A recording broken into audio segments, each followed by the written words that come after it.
Žinai šitą dainą?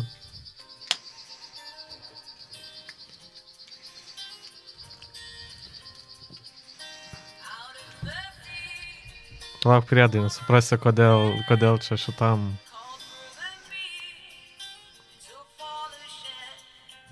Shooby-doo-doo.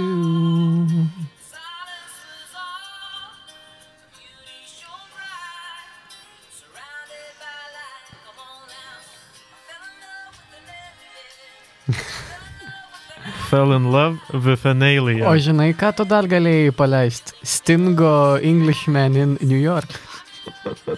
I'm just alien. Yeah, I'm a legal alien. Jo, o čia yra The Kelly Family.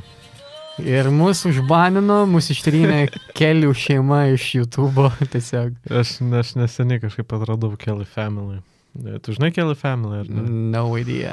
Jo, ten kažkokia amerikiečių keista šeima, kur tėvas į Europą po to persikraustė ir turėjo daug vaikų ir nemokė jų, žinai, mokykloje, tai pamokė namų sąlygų. Kur persikraustė? Iš Amerikos į Airiją, po to į Vokietiją. Ar iš Alabamos? Nežinau, šiaip galiu pažiūrėti. Bet esmė tame, kad jie pradėjo tiesiog koncertuoti visa šeima ir buvo labai dalykas, bet konkrečiai Europoje, ypač Vokietijoje, bet nebuvo dalykas Amerikoje.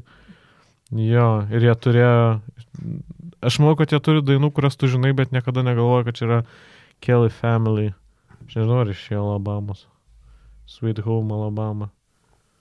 Velnis. Kokių dainų aš galiu žinoti, Vilmantai? An Angel, žinai? Paniuniuok. Nu tikrai ne. Miegojo naktį ramiai. Ant debesies. Angelas baltas. Palauk, čia yra labai svarbus dalykas. Čia yra metų faktas. Ta prasme, aš tik pavardę palauk, susižiūrėsiu tiksliai. Tu žiūrėjai Kelią į žvaigždes? Kažkada gyvenime taip. Atsimeni šitą, kur buvo pirmose laidose, po to jis labai greit išėjo. Ernis turėjo tą vieną dainą.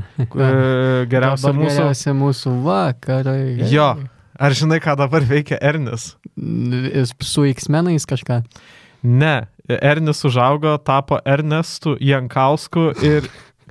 Jo, būtent dabar tapo Ernestu Jankausku.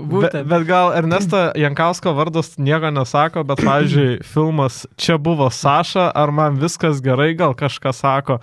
Ernis yra jų režisierius. Ką? Jis yra Gabijos Surbytės vyras. Čia Erinis? Taip. Are you fucking kidding me? Ne. Šiandien, sorry, žiūrovai, nekalbėsim apie jokį alien, kalbėsim apie lietuvių kino asus, kurie kažkada buvo kažkas kito. Nu, bet čia šokiruojantis faktas. Nebūčiau pasakęs gyvenime. Ne, aš irgi. Mes turėjom savo aname podcast'e jo žmoną, kodėl mes nieko apie tai neįsiaiškinom. Nežinau. Jesus. Ok. Fuck. Kaip dabar tau gyventi? Kaip dabar pradėti įsivažiuoti? O Grėtė iš Nekviestos meilės dabargi su šunim dirba ir dalyvavo kas ir kodėl. Bet vis dar niekas nežino, kur yra Vytė. Vytė yra, mes žinom, kur Vytė. Kur Vytė? Gerai. Ok, bet mes susirinkom pakalbėti ne apie tai. Jūs klausot šito epizodo pirmadienį, o mes įrašinėjam antradienį. Prieš daug dienų. Tai mes įrašinėjom lapkričio 21 ir kol mes sėdim mūsų priperstam kambarėlyje, intelektualesni kinofilai eina į Vingio Vilniuje Forum Cinema ir ten žiūri filmą Aliens. Abu rodys. Tai vakar rodė Alien. Fakto klaida. Taip, čia aš. Laurynas fakto klaidas Tonkus. Taip, tai lapkričio 20 rodė Ridlio Scotto Alien 79, o 21 dieną, kada mes ir rašinėjom, rodo antrąją dalį Jameso Camerono Aliens, arba Svetimas ir tada Svetimi. Svetimi, bet nemaišykit su tais. O rytoj 22 lapkričio, mums rytoj, ne jums rytoj, rodys naujausią Ridlio Scotto filmą Napoleonas. Netortas žmogus. Netortas. Ir vidutinio dydžio ūgio visai, ten mitas yra. Taip. Jis nebuvo tas iš tikrųjų man. Koks jo ūgis? Jo ūgis nebuvo didelis, bet tais laikais čia buvo normalus ūgis. Aš tuoj pagūnus. Napoleon Dynamite, okei. 5-6, ką žinau, kas ir 1,9. Nu, žemas. Tais laikais čia buvo normalus ūgis. Nu, bet šiais laikais tai labai žemas. Nu, bet tai nereik lyginti, tada jis buvo didžiulis. Jo, Gerai. tai mes surinkom aptarti 79-ųjų Svetimo, įkvėpti to, kad taip, rodomas kino teatras ir galbūt dalis iš jūsų atsišviežino atminti, dar ir dėl to, kad pasirodo naujas Ridley Scotto filmas. Ridley Scottas dabar jau yra gerbiamas kino veteranas, o 79 metais buvo tik tai sparnus beskleidžiantis kino viščiukas. Vieną filmą išleidęs, kurio niekas nematė, turbūt nematys, The Duelists, dvikovotojai. Dvikovotojai. Man šiaip tai yra klausimas, aš nežinau, kieno čia reiktų paklausti, bet, Alien pagal idėją, mes turėtume versti ateivis. Bet mūsuose filmas Ateivis, tai yra pavadinimas Steveno Spielbergo E.T. Tai man įdomu, ar čia, dabar čia yra ta priežastis, dėl ko Alien tapo svetimu, nes E.T. anksčiau išvertė kaip ateivis, ar kame yra replės? Kad ir kaip man tai nepatiktų, bet atsakymo reikia ieškoti Rusijoje. Kodėl? Nes taigi visi lietuviški vertimai yra iš rusiško vertimo. Čia tas pats su kietu riešutėliu. Ne mes sumastėm, rusai sumastė, jie išvertė taip ir tada mes pasiėmėm ir tokie, mes versim iš rusų, o ne iš anglų. Tai čia jau kaip raudonoji meška sumastė taip. Tai man dabar įdomu, kaip rusiškai yra. Iš kirilicą tik nemoku skaityti. Kokia ilga įžanga. Ne, tai tu čia iškarpysi. Nekirpsiu nieko, tegul dabar visi irgi žiūrovai, klausytojai, skaitytojai irgi gyvena kontempliacijai. O kaip man dabar grįžti iš rusiškos Wikipedijos? Back. Aš pasijaučiau pensininku. Taip, tai mes susirinkom aptar 79 metų filmą Alien. Kas nematė šito filmą ir dėl kažkokių priežasčių mūsų įžangas paima kaip tokį įkvėpimą pasižiūrėti ir po to grįžta. Tai filmas Alien pasakoja apie komercinį Nostromo erdvėlaivį, kuris grįždamas į Žemę išgirsta signalą iš netolimos planetos. Ir nusprendžia patikrinti, kas čia per signalas, nusileidžia toje nepažįstamai planetoje ir įsileidžia į savo laivą net pažintą, pasakykime taip, padarą. Ir suprantate, kad tada jau realiai yra kova už išgyvenimą.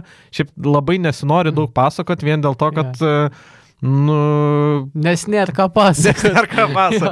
Šiaip galiu supaprastinti, kodėl jūs norėtumėt pažiūrėti šitą filmą, tai ar tau patiko Žvaigždžių karai?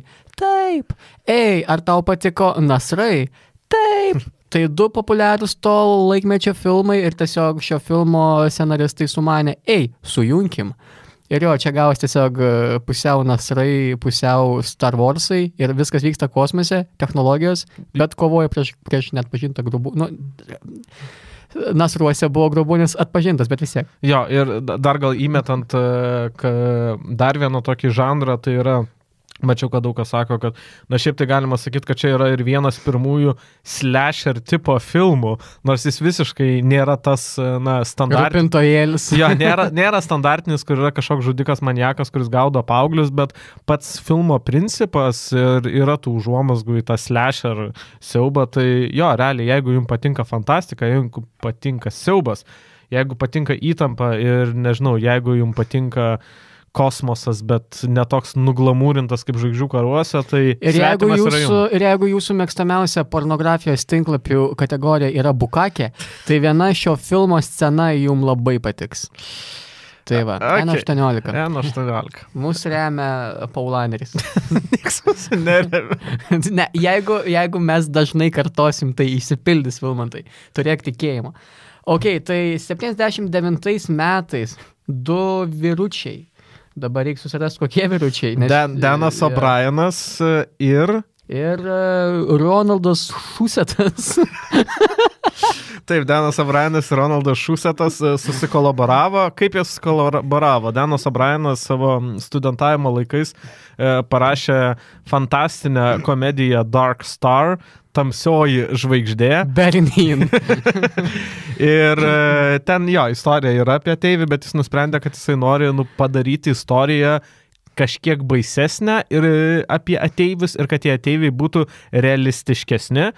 Robertas Šusteras irgi buvo scenaristas, vienas iš jo tų juodraščių vėliau galiausiai tapo filmų Total Recall su Arnoldu Schwarzeneggeriu. Tai va, Šusteris kreipėsi į Obanoną,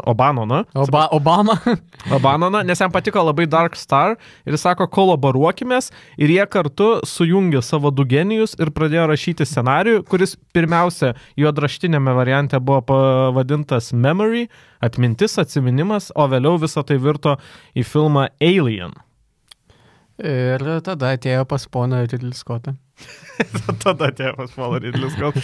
Ne, šiaip tai gal reiktų dar pasakyti vieną dalyką, kad tu paminėjai žvaigždžių karus. Tai jiegi ieškojo studijos, kurie galėtų prastumti tą filmą ir jie galiausiai nuėjo į 20th Century Fox ir jie kaip ir pasiliko tą scenarijų, bet buvo to, scenarijų krūvoj, bet tada labai išsprogo pirmieji žvaigždžių karai, kurie pasirodė 77 metais ir kaip vienas prodiuseris juokavo, kad Fox norėjo padaryti fantastinį kosmoso filmą ir pas juos ant stalo gulėjo vienintelis scenarius, tai yra Alien ir jie tokie, davai zažigavim.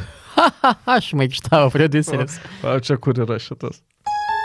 Labai ne šitas. Labai. Va, aš maištavo. Iš ketvirto karto pavyko Vilmantui. Čia gal reikia pasakyti, kad nėra taip, kad aš esu protiškai atsilikęs. Tiesiog šitie efektai yra tiesiog mygtukai su spalvom ir neaišku, kuris yra kuris. Ne, efektai yra, kai yra vienos formos kaladėlės kišamos į tos pačios formos skylės ir tiesiog Vilmantas neatskiria. Tai šiaip ten kažkokių įmantrybių labai daug gal kūrimo filme pačiame nebuvo. Galim pakalbėti gal apie castingo pasirinkimus. Jo, šiaip, ne, apie įmantrybę, galėsim pakalbėti, kai jau kalbėsim sceną po scenos, tik tai su Ridley Scottu, tai jis buvo toks gana nežinomas režisierius. Pradėkime nuo to ir tu sakai, va, ta Duelis nematė niekas, bet va, prodiuseriai Alien matė. Jų darbas matyti. Jo, ir jie buvo sužavėti šitų Scottų ir Scottas iškart sutiko režisuoti ir jo, tada prasidėjo castingas. Šiaip tai galim pradėti tiesiog apibūdindami komandą visą komandą, nes gana ribotas yra skaičius veikėjų, nes tai yra kosminio laivo įgula. Gerai, tai yra 7 žmonės ir katė. Tai visų pirma yra Tomas Skerrito vaidinamas Dallasas. Visi norėjo, jų mergaitė Arktika. Kurį vaidina Iron Vytas. Šiaip jau vietoj Tomo Skerrito turėjo būti Harrisonas Fordas, kuris po to pasirodė Ridley Scotto Blade Runneryje, bet Harrisonas Fordas tada toks, ne. Jis atsisakė. Šiaip įdomu, kad Skerritas irgi iš pradžių atsisakė ir tada jie castino kitą vyrą, ar palauk, ne. Ai, ne, čia prie kito veikėjo, atsiprašau, nesvarbu. Daug tų vyrų. Jo, tai Tomas Skerritas, Dallasas, apie jį kol kas nieko neturim ką pasakyti. Tada yra svarbiausia turbūt rolė šitam filme Sigourney Weaver vaidinama Ripley, kuri šiaip irgi buvo 2 įdomesni pasirinkimai. Šį vaidmenį galėjo vaidinti pačios Sigourney Weaver klasiokė Meryl Streep. Bet, Meryl Streep, auksas, ne moteris, nacionalinė vertybė. Dalia Tyšerskytė. Bet tuo metu buvo jos berniukas, vaikinukas, žuvęs ar miręs, nežinau. Miręs, čia Jonas Kazelas, kuris vaidino Dog Day Afternoon, kuris vaidino Godfatheryje, Fredo.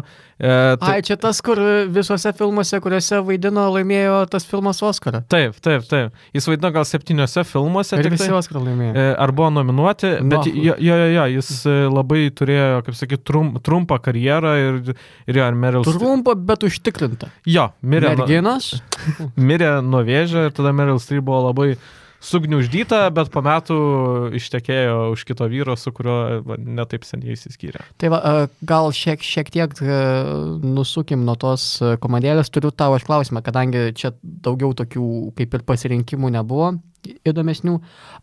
Kaip tu manai, ar daug būtų skyręsis filmas būtent su Harrisono Fordu ir Marilyn Monroe.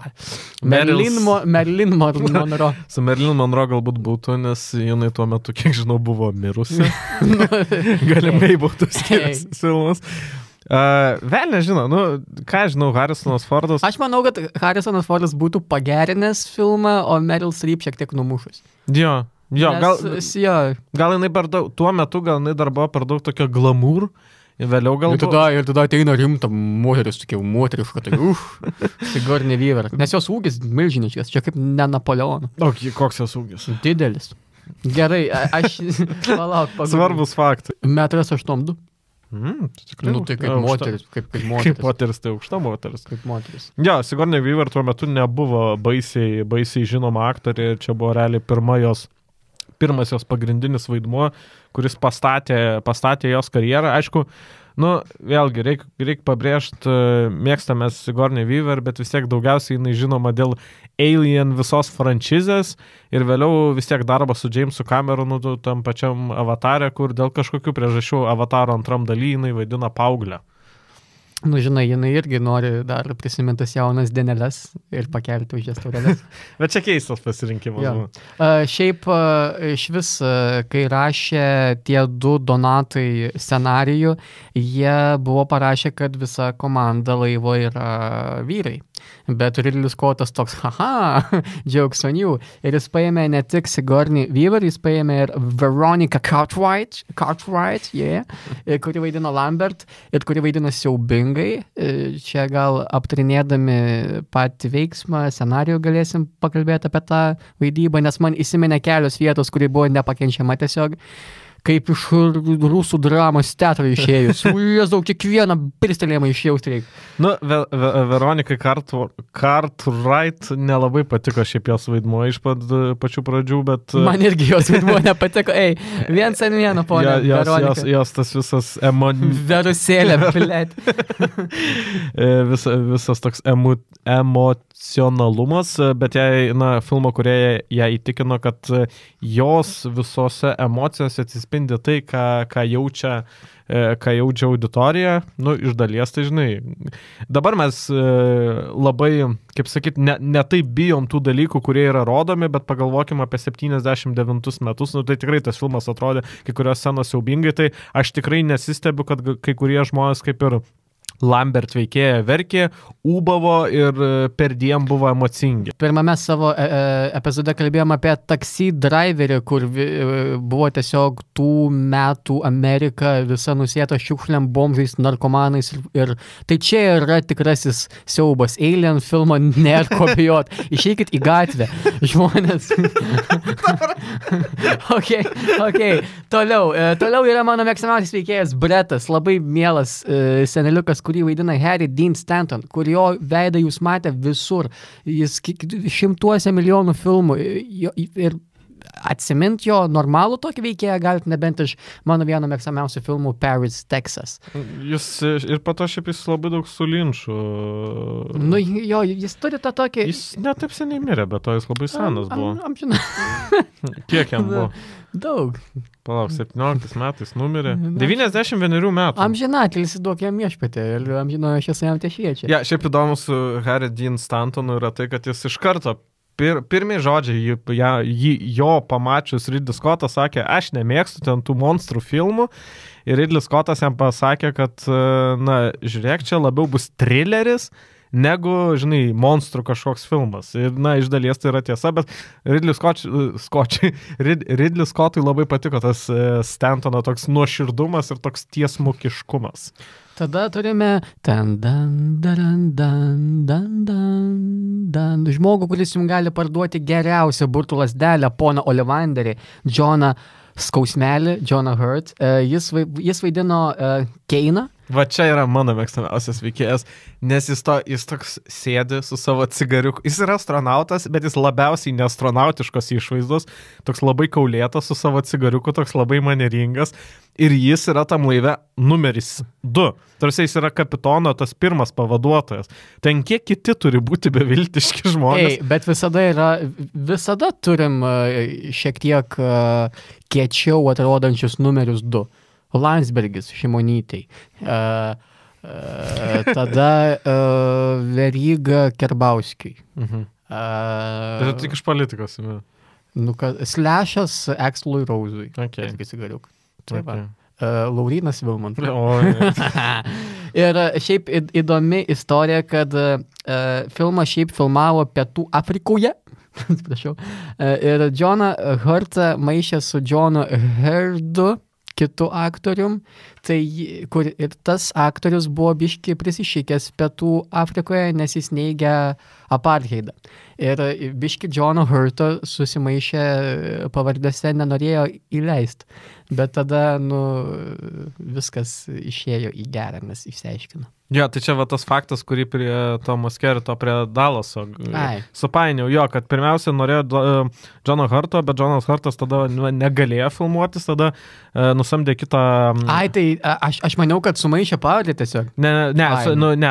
Čia gal kitas faktas, nes nusamdė tokį Johną Finchą, bet tada Finchas susirgo pirmojo tipo diabetu ir jam po to prasidėjo bronchitas ir tada jį irgi, tada jau jį atleido ir tada Hurtą priėmė atgal. 3 Johnai kažkaip čia buvo susisukę. Jo, ir Johnas Hurtas, šiaip tai, kas matė filmą, aš tikiuosi, kad jūs visi matėt, vėlgi, spoilas, nespoilas, čia yra tas vaidmuo, vėlgi yra antrailis vaidmuo, bet už jis buvo nominuotas BAFTA apdovanojimui.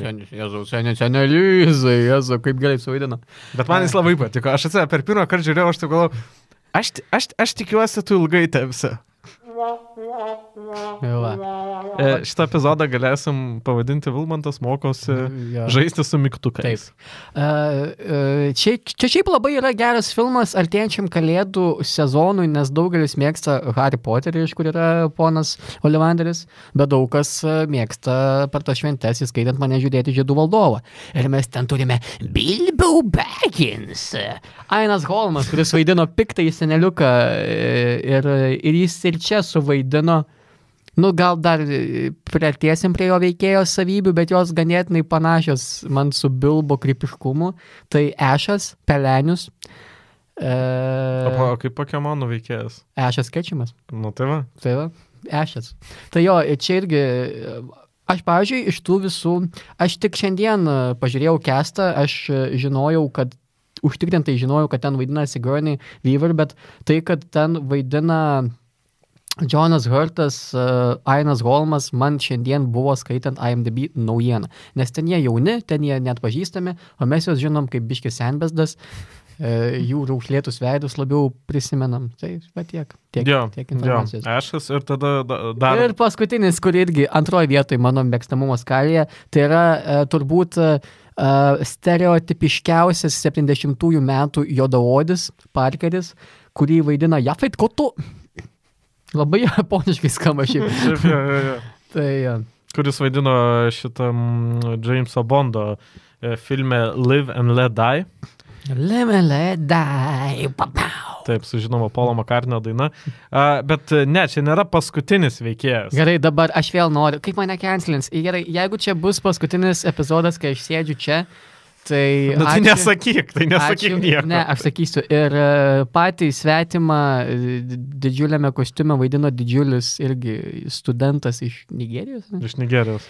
Bolaji Badejo. Čia koks akcentas? Bolaji Badejo. Čia tikrai ne Nigerijos akcentas. Bet ką aš. Jo, Bolaji Badejo. Zionas Williamsas vaidino tiesiog. Jeigu mes šiandien atkurtume vėl šitą filmą, vaidintų Zionas Williamsas. Jo, tai Bolaji Badejo 26 metų studentas, jis buvo atrastas viename iš barų castingo komandos ir tada jį suvedė su Ridley Scottu. Badejo ūgis buvo 2,8 m ir tai buvo, realiai pirmajame Alien filme, išskyrus ten keletą atvejų, būtent žmogus vaidino tą pagrindinį padarą, o vėlesniuose filmuose jau viskas buvo CGI, šiaip Badejo istorija yra gana tragiška. Jis nebuvo joks aktorius, tai čia Alien yra vienintelis filmas, kuriame jis vaidino, bet jis po to grįžo į Nigeriją iš Anglijos. Ten įkūrė savo meno studiją, bet gana jaunas mirė. Tai Nu, vis tiek žmogus šiaip įėjo į kino istoriją, negali sakyti. Tai va, ir dar vaidino viena ryža nususiusi katė, bet apie tą aš neapykantą tai katei išreikščiau vėliau spoilerių dalyje. Tai va, filmas yra laimėjęs vieną Oscarą už vizualinius efektus. Į studiją atėjo Bronius. Paularis remia.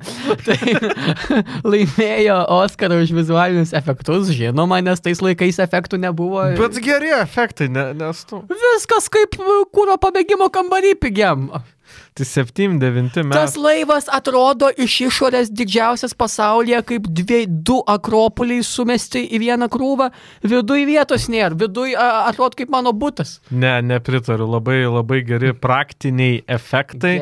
Labai gražiai estetiškai viskas buvo padaryta. Tikrai vertas. Ir žodžiu, Amerikoje štatuose jį nacionalinių filmų registrą įdėjo kaip nacionalinę vertybę. Ne filmas, o nacionalinė vertybė. Ne, šiaip tai jis yra labai daugelį sąrašų tarp tų geriausių science fiction filmų, tarp geriausių siaubo filmų. Jis yra taip pat įvardyjamas kaip vienas didžiausią įtaką padariusių mokslinės fantastikos filmų. Šiaip tai yra dar vienas atvejis Ridley Scotto karjeroje, čia galbūt pirmasis, vėliau buvo Blade Runneris, yra kai tik buvo išleistas, jis nebuvo toks populiarus tarp kritikų. Tarp žiūrovų taip jis buvo populiarus, nes filmas kainavo šiaip varganus 10 milijonų ir uždirbo 180 milijonų, bet kritikai buvo gana, skeptiški. Vėliau prabėgus 5, 10, 20 metų, tie patys kritikai jau visiškai pakeitė savo gaidelę. Ir jo, šiaip šitas filmas, aš nepasakysiu, kaip buvo pirmi 2 filmai, kur aš galėjau sakyti, kad būtinai turi pažiūrėti visi, aš šiandien tikrai nesakysiu to, jis nėra privalomas visiems, bet jis yra privalomas visiems mokslinės fantastikos fanam. Jeigu jūs purto nuo kosmoso ir ateivių, tai šis filmas nepakeis nieko, nes jis sukūrė visą tą kosmoso ir ateivių realiai dalyką. Jo, Žvaigždžių karai išėjo anksčiau, bet ten yra mokslinis epas, ten yra kosmoso opera, ten yra žiedų valdovas kosmose. O čia yra jau ta tikra grina mokslinė fantastika, davusi tiesiog pradžią milijonui tiesiog sequelų, prequelų ir visai franšizai, ir labai laukiu, kol nusipirks lietuviai teisės. kad jau galtinai išmelš tą negyvą karvę. Ir tada tikrai Dalas vaidins Iron Vytas. Oi, labai tikiuosi. Tai čia yra klasika, kuri šiaip labai gražiai sujungia būtent tuos žanrus siaubą ir mokslinę fantastiką, nes iki galo net... Ir čiut komedijos. Čiut komedijos, bet šiaip net sunku pasakyti iki galo, kas yra šitas filmas labiau, ar mokslinė fantastika, ar siaubas? Aš manau, kad mokslinė fantastika. Gal tada kažką ir gąsdina, bet dabar nemanau, kad labai išgąsdina kažką šitas filmas. Gerai, leidžiamės į spoilerius, tai jūsų, tai tie, kas nematėt tradiciškai, yra šitas filmas Disney+, atsisakykit šūdino Netflixo, eik nahui Netflixe, čia mano yra statementas, užpisai, blėt, šūdiniausias tinklapis, eikit visi į Disney+, ten tikrai geriau dabar. Daug pasirinkimo, nauji filmai atsiranda. Banshees of Inisherin, geriausias pernai metų filmas, atsirado ten gal po mėnesio nuo išėjimo teatruose. Tai va, eikit į Disney+, ten rasit ir Alien, o jeigu ne, tai filmą in, Ryčka 99. Tai va, jūsų dėmesiui Alien, svetimas, arba kaip aš pavadinau, nemesk kelio dėl takelio.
trečias filmas iš eilės vėl labai ilgas intro.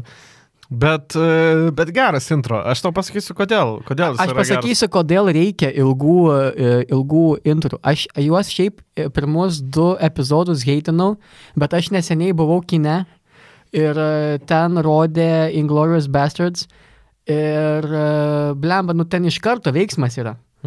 Bet dar žmonės popcornus perka.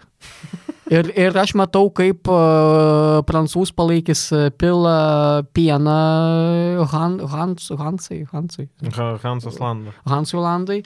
Ir aš turiu klausyti, kaip eina ir oi, o kur čia, atsiprašau. Tai va, o šitie, ten nieko nevyksta, tu gali nepraleisi pats nieko, bet tu turi 10 minučių atsisėsti. Tai aš nemanau, kad dėl šitos priežasties tai būdavo ilgi intro, bet jeigu pirmose šitose epizoduose, kur mes aptarėm taksi vairuotoją ir skrydis virš gegutės lizdo, ten galbūt dėl to pačio laikmečio, tai man, pavyzdžiui, šitam filme tas ilgas intro tiesiog visą tą atmosferą sukuria tas kosmoso tuštumos. Pirmiausia, mes, kol susidėlioja iš tų gabaliukų, tas visas pavadinimas, mes matom kosmosą, o vėliau mes gaunam tą ekskursiją po tuščią laivą, bet vis tiek pradžioje tu matai tą erdvę, tą beorę erdvę, kurin tau siauba kažkiek kelia, o tada tu pamatai tą klaustrofobišką erdvėlavį, kuris irgi yra tuščias ir mes tais koridoriais einam, kol galiausiai sutinkame mūsų veikėjus. Labą rytą, sako. Sako kavos padukas. Sako kavos padukas ir jo. Ir jie tiesiog matome, kaip atsiveria podai kažkokie ir guli. Ir kas pirmas pakyla? Tai yra Keinas ir aš jį pasižymėjau, kad ar čia galėjo būti kažkoks foreshadowinimas. Ja. Kad jisai, vėliau mes filme pamatom, kad jis yra tas žmogus, kuris pirmas visur eina, viską nori išbandyti, viską nori ištyrinėti. Tai sakau, tas pirmas atsikėlimas labai, labai jau toks, man atrodo, kažkiek ir foreshadowinimas. Jo, tada leidžiamės prie pusryčių stalo ir mes iš karto pamatome tą visą ryšį tarp įgulos narių ir mes matome, kas yra ramesnis, kas yra toks judresnis, kam vapšė pajebat būti ten. Kas ramesnis, kas judresnis. Nu jo, nes yra tas pats Ešas, kuris tiesiog sėdi ir čilina, o turim tokį parkerį, kuris mėto pošlus prikolus. Ir kas mane iš karto nustebino, kad ten visi kosminiam laive tiesiog cigariukus daužo. Čia 7-9. Bet ne kosminiam laive. Ar aš podcast'e galėčiau rūkyti? Nu ne. Ja, bet tai man dėl to galbūt Keinas iš karto būdavo tas kietas veikėjas, nes jis iš karto su cigariuku buvo. Bet pato matai, jo, kad visi, bet čia tiesiog yra laikmetis. Bet čia ir man žiauriai patiko aprangos jų. Visi belia kaip, su Havajų marškiniais, su konversais, su bandanom. Jie, atrodo kaip baikeriai. Tipo, kokie tu baikeriai matys su Havajų marškiniais? 70 baikeriai. Esi matęs, čia vėl, kaip aš mane cancelins, bet jie būtų prieš Rusiją, nors jie patys rusai. Buvo tokia grupė senai, Allianz. Ir jie jau ten griūnant Sovietų sąjungai, ten būdavo tokie koncertai alternatyviai muzikai, kam Sovietų sąjunga priešinas šiaip, tai aš spėju, kad jie būtų Ukrainos pusėje. Tai galiu klausyti. Ir jie turi dainą tokią, šiaip žiauriai gera daina Nazarė. Čia šitą kur. Nazarė. Šitą pritildyti reikės. Jo, ir tenais yra visi grupės Allianz nariai apsirengę belia kaip. Mes turime vieną su X-menų ciklopo akiniais, full cap ir Havajų marškiniais, vieną su kažkokiu švarku, vieną su koža. Tai man grinai priminė iš karto šitą laivo įgulą, nes belia kaip visi, chill. Tai mane biškai nustebino, nes aš nesu matęs filmo, kuriame būtų astronautų įgula, bet tokių, oficialių kostiumų kažkokių. O čia tokie, aš nežinau, šiaip kelinti ten metai yra pagal tą jų laikmetį. Man rodos, kad niekada nepasakė. Ar nebuvo 2000... Okay. Nežinau. Bet, iš kitos pusės jie nėra kažkokie ten astronautai darantis didžiulius žygius, jie yra šiukšlininkai. Nu jo, jie yra komercinis skrydis. Šiaip tai kas... Veža šiukšlės tiesiog realiai. Kas tam pirmajam susitikime, iškart, tu sakai, mes iš karto susipažįstam su veikėjais, bet mes iš karto matom ir tą visos įgulos nelygybę iš dalies, nes yra tie kosmonautai, astronautai, ir tada yra tie, kaip ir tie pagalbiniai techniniai darbuotojai, tai yra tas Parkeris su tuo Bretu, kurie iš karto nori išsiaiškinti dėl pinigų ir dėl bonusų ir viso kito. Ir čia irgi, man atrodo, žinai, kažkoks toks vienas iš tų dalykų, kurį galimai dabar, pavyzdžiui, kuris atsispindi ir mūsų dienos ir buvo tiek pat aktualus ir tai 79 Amerikoje. Žinai, tie juodadarbiai ir tie, kurie yra aukštesnės klasės. Būtent tas atlyginimas tų žmonių. Nors tikriausiai negalėtume sakyti, kad Parkeris su Bretu darė mažiau. Jie darė tiesiog kitokį darbą, kuris buvo įvertintas, kad jie turėtų gauti mažiau. Mes realiai susipažįstam su jų to kasdienybę. Ir tada jau mes... Jovalą tiesiog. Valgo jovalą. Ir pastebėjimas, kad vienintelis Ešas šiaip nenuryja niekasnio. Čia biški toks foreshadowingas. Jo, po to, kai jau žinai, kas yra Ešas, ten ir daugiau tų foreshadowingų galima pamatyti. Jo, ir tada mes gaunam signalą. Signalą iš neaiškios planetos. Aš tiesiog labai noriu Maybachų sireną daryti. Jo, mes gaunam signalą ir iš karto yra vėlgi tas išsiskirimas tų nuomonių pačioje įguloje. Ar mes kaip komercinis skrydis turim kažką daryti, ar neturim. Ir vėlgi yra tie algoritmai, yra tos sutartys, kur yra nurodyta, kad turim, bet vėlgi čia yra tas foreshadowinimas Ešo. Mes vėliau sužinom, kokia yra tikroji jo misija ir jis yra vienas iš tų aktyviausių, kuris sako, kad mes turim tikrinti, kas ten yra per signalas. Dar vienas pastebėjimas, kad šiaip mes matome, kaip jis eina daryti darbų savo ir pats Dallasas, lyderis laivo, nueina į kaip ir tokį centrinę valdymo panelę, kurią vadina visi motina, mother, ir jinai pasako jam, kad tas signalas yra galimai SOS. Tai čia irgi toks šiek tiek foreshadowingas, kad galimai pats laivas bandė juos apipist. Tai... Nes laivas buvo komercinis ir ta įmonė galiausiai ir jiem paskutiniam dienom ir davė tą Ešą kaip mokslininką, tai vėlgi tikriausiai visa įgula buvo apipista ir visos tos misijos tikroji užduotis buvo būtent paimti tą svetimos gyvybės formą, o ne ta pirmoji užduotis ten vykdyti kažkokią komercinę veiklą, bet man iš kitos pusės tai, žinai, galėjo būti didesnis tas ginčas tarp jų ir mes... Bet man to ginčo ganėtinai užteko, jis vis tiek parodė tai, kad jie jau yra ilgai kartu tame laive ir kad jie galėtų dabar eiti ten muštis ar kažką, bet jie jau nemato prasmės. Nes, ne tai, kad ilgesnis ginčas galėjo būti, aš turėjau omeny, kad galėjo būti, bet kodėl jo nebuvo, tai man atrodo, kad čia yra biški vienas dalykas, kurio aš kažkaip nemačiau nagrinėjant, tai yra vis tiek ta žmogaus noras būti gelbėtoju ir ypatingai baltojo žmogaus noras būti gelbėtoju, nes tas pats Dalasas yra kapitonas, vis tiek jis priema paskutinį tą sprendimą ir mes... Jis atrodo kaip Jėzus, prašyčiau, jis yra išganytojas. Ir aš matau čia tą biškį, kad jie gali eiti, jie gali neiti, neaiškus tas signalas yra, vėlgi ta motina, tarkime, juos apipisa, bet vis tiek paskutinis žodis yra jo. Ir jo būtų sprendimas skristi ar neskristi ten, žiūrėti, kas ten yra. Bet vis tiek jisai jaučia kažkokią pareigą, kad jie čia yra kažkokie gelbėtojai, jie čia vos ne kažkokie atradėjai. Mes turime Parkerį ir Bretą, kurie yra mechanikai, mes turime Ešą, kuris yra ten prie mokslo žmogus, turime Dallasą kapitoną. O ką daro Panikės ir tas, koks jo vardas? Kentas. Keinas. Tai Keinas yra antras kapitonas, tada Ripley yra trečia pagal rangą. Tai jie, aš kaip suprantu, pilotuoja. Ta prasme, ten o ką daro ten ta Lambert? Verkia, realiai. Kai nori verkti, tu verki tyliai. Nieks negirdi, nieks nemato. Jo.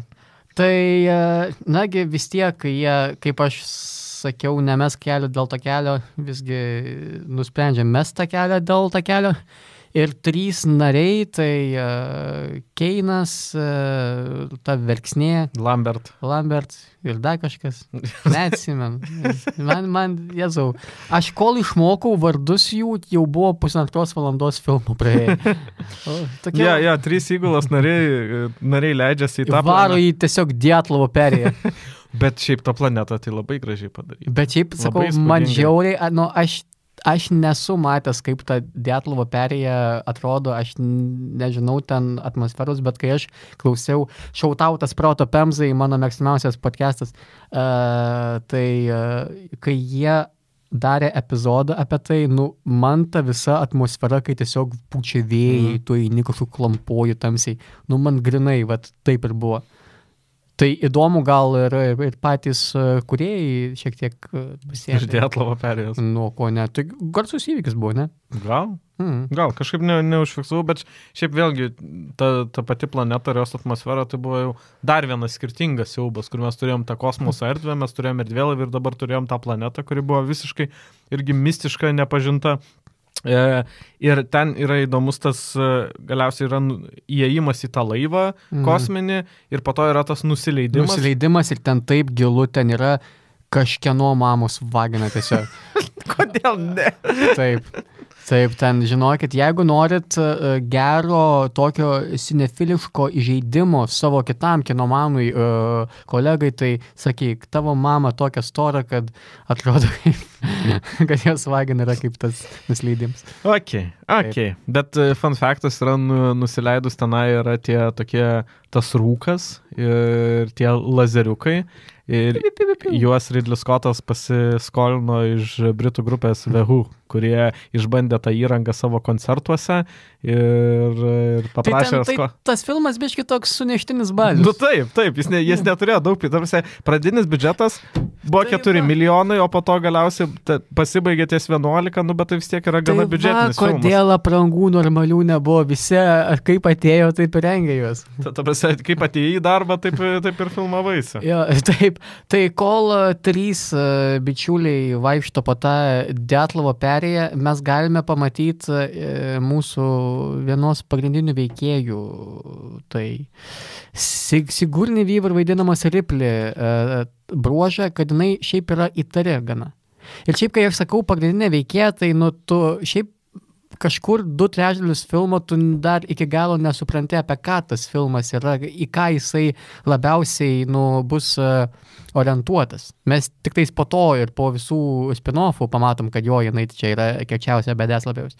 Bet va čia man atrodo tinka, tas įsiterpimas mano būtent, kur tu sakai, kad neaišku, kas yra pagrindinis veikėjas ir šiaip daug dalykų neaišku ir ten galbūt tas vardų neatsimenė ir visa kita, bet tai ir dalis dėl to, kodėl šitas filmas veikia, tai yra šiaip ta įžanga kuria tą suspensą, tą įtampą. Jo, nes tu prie kažko labai neprisiriši. Nes dėl ko man yra sunku atsimint vardus jų, nes jie labai basic yra. Jo, bet daug svarbesnė yra net ne veikėjai, o ta kuriama aplinka.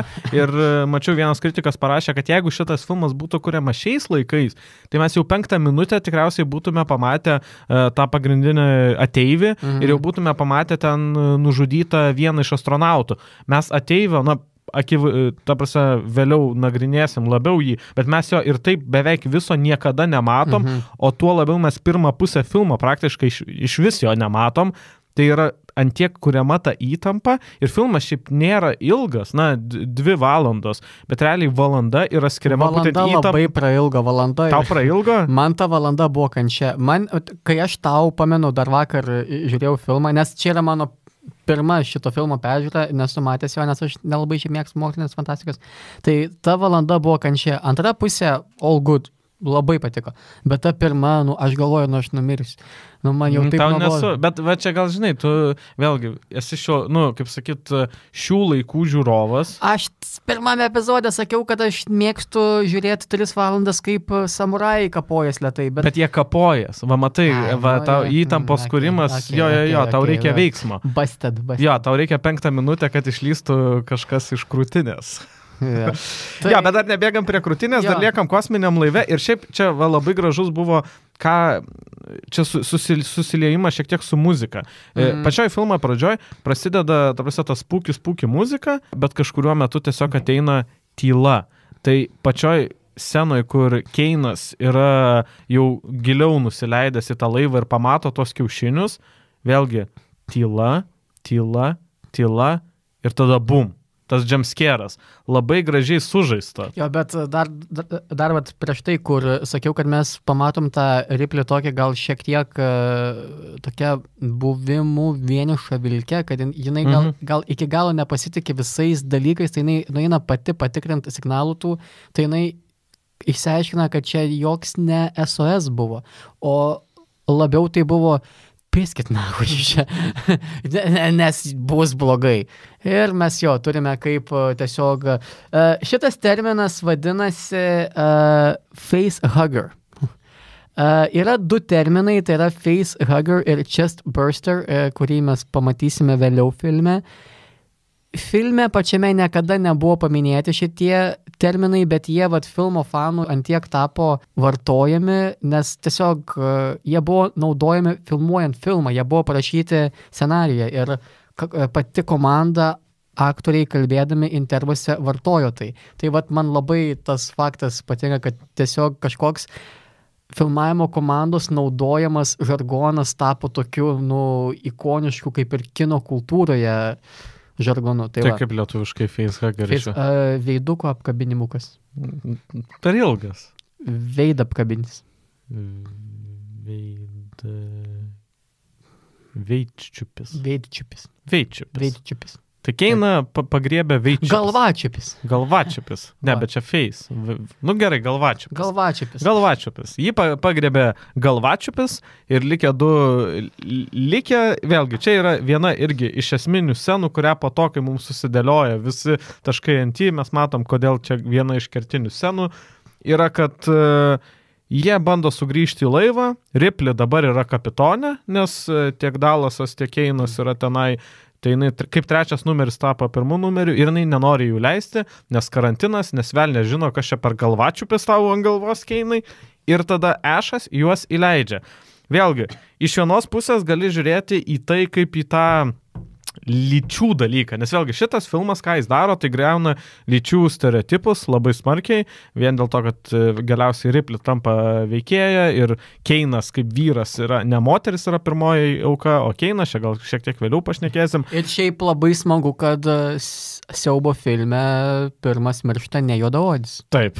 Bet būtent toj scenoje, kur Ashas galiausiai atidaro vartus, tai iš vienos pusės, kai tu žiūri izoliuotai, nežiūrint, kaip vėliau sekė filmas ir kaip ten buvo, tai gali žiūrėti, kad Ashas klausė ne moters įsakymo, o vyro įsakymo. Tai irgi tokia kažkoks bandymas išiškinto seksizmo, bet iš kitos pusės, kaip mes vėliau sužinom, tai Asho pagrindinis tikslas tikrai nėra to laivo saugumas, įgulos saugumas, jo tikslas yra būtent tie gyviai. Jo tikslas yra pargabenti tą gyvybės formą kompanijai, kuri jį pagamino. Tai galiausiai jie, kaip įsileido lapę į vištidę. Tai lyg kokį nukainotą aštuonkojį iš Sanitekso parsivežė ir šitą gyvį su čiuptuvais. Ir visgi visi mes manėm, kad Keinui yra rip, bet ne, randa jame šiek tiek gyvybės signalų ir galiausiai jis visgi atsibunda. Ir visi lyg niekur nieko. Ei, bičiuli, eime prie stalo. Dar nebėkim prie stalo. Čia irgi dar vienas yra epizodas, kur kai mes jau viską žinom, tai žinom, kodėl tai vyksta, kaip Ashas bando išgelbėti galvačiupį. Nes vėlgi tiek Ripley, tiek Dallasas būtų norėję jį užmušti, bet jo neužmuša. Kitas epizodas yra, kai Keinas jau yra, galvačiupis nuo jo nusičiupo ir jisai sėdė. Vėlgi, aš kadangi ne pirmą kartą žiūrėjau, tai pastebėjau šitą. Kaip Ashas šiaip tai nesirūpina apskritai savo tais įgulos draugais, kiek jis jam tiesiog neša vandenį. Tiesiog neša, tu gerk čia. Tai iš vienos pusės tu galvotum, taip, čia ką tik Keinui buvo blogai, jo rūpinasi, bet ne. Yra teorija, kad jis tiesiog Jis maitina, kas yra Keino viduje. Okay, nu, jie yra ujujui. Jis sąmoningai tą daro. Ir vėlgi, kai buvo, kad ta tyla, kaip tam kosminiam laive, tyla ir jumpscare'as yra tas baisumas ir būtent tyla sukuria būtent tą baimės atmosferą, tai čia atvirkštinis variantas. Bet dabar jau galim kalbėti apie tą... Bet dėl ko man irgi šita vieta, biški buvo tokia irgi šiek tiek cringe, nepatiko man, nes... Čia žmogus, ką tik ant jo veido čiuptuvai buvo, jis gulėjo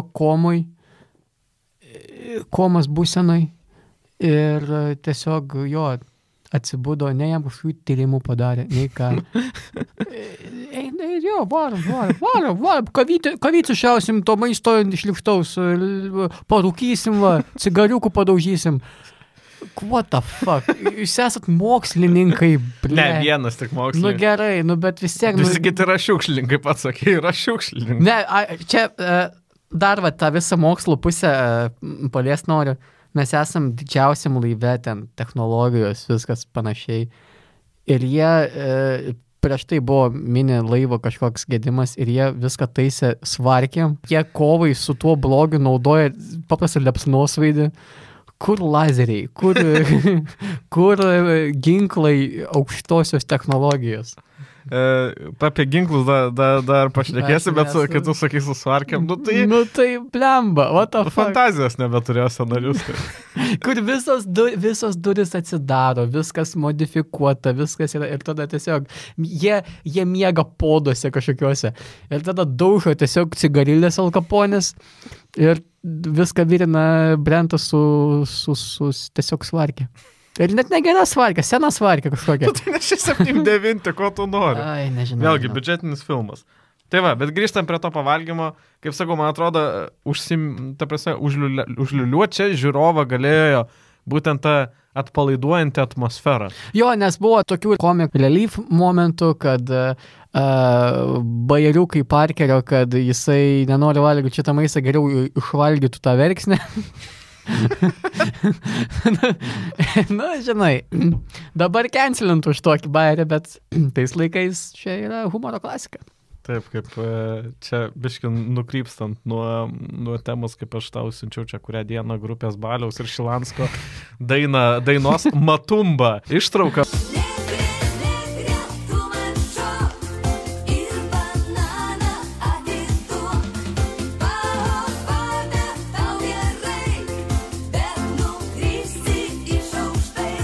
Tai man labai padėjo, kad ten komentarai yra 2 tipų.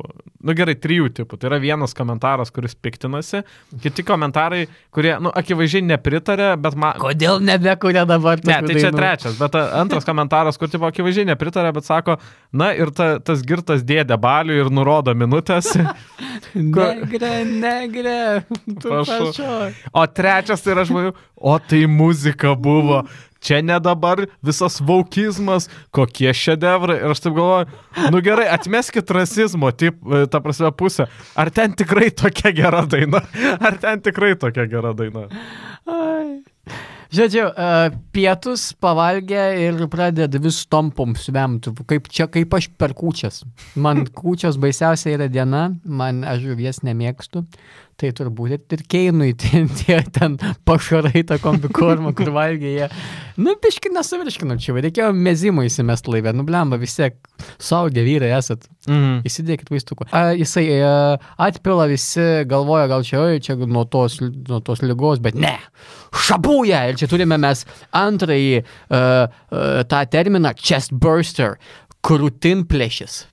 Šitas geras, šitą užskaitau.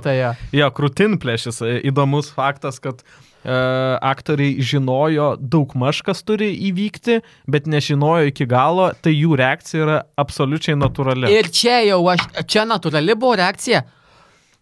Tai ji net natūrali nemoka būti ta kita mergata. Aš jos neatsiminsiu vardą niekada. Lambert.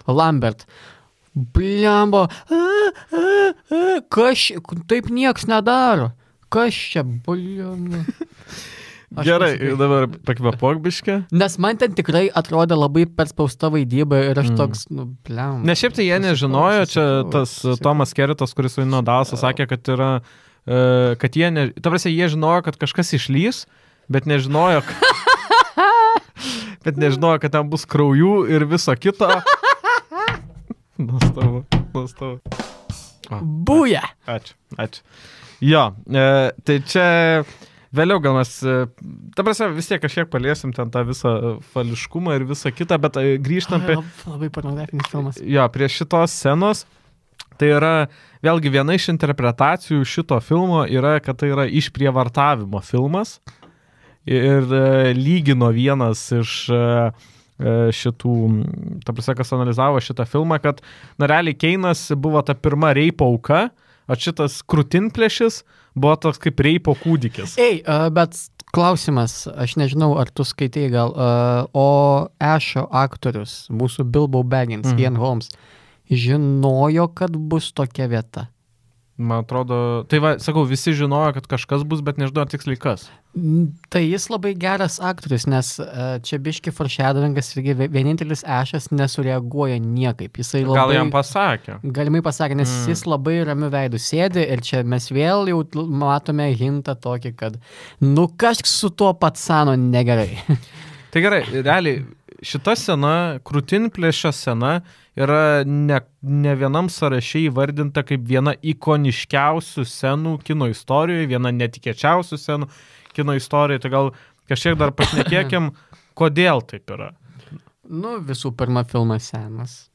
Tai jeigu mes turim vieną pirmųjų filmų kino teatruose, kur tiesiog traukinys važiuoja ir žmonės tokie, nu tai ir čia, žinai, panašiai. Tiesiog lenda iš žmogaus grobų gyvis. Vėdaras. Vėdaras. Bet man atrodo, dar viena priežastis tai yra ta būtent nuraminimas žiūrovo. Nes dažnai tau užduoda. Kartu tu, nu, irgi kvailas esi, atrodo, nuspūki muziką, tai jau pasiruošk. Ja, bet tas spūki muzika ir atrodo, nu, tu turėtum psichologiškai kaip tik nusiraminti, nes mane čia filmo kūrėjas parodo, kad tuoj kažkas bus baisaus. Bet ne, mes nuo spūki muzikos vis tiek įsitepėm, žinai, ir būna tas žemskėras, mes vis tiek išsigastam. Čia yra atvirkštinis variantas, tave nuramino ir čia yra viena labiausiai šokiruojančių scenų.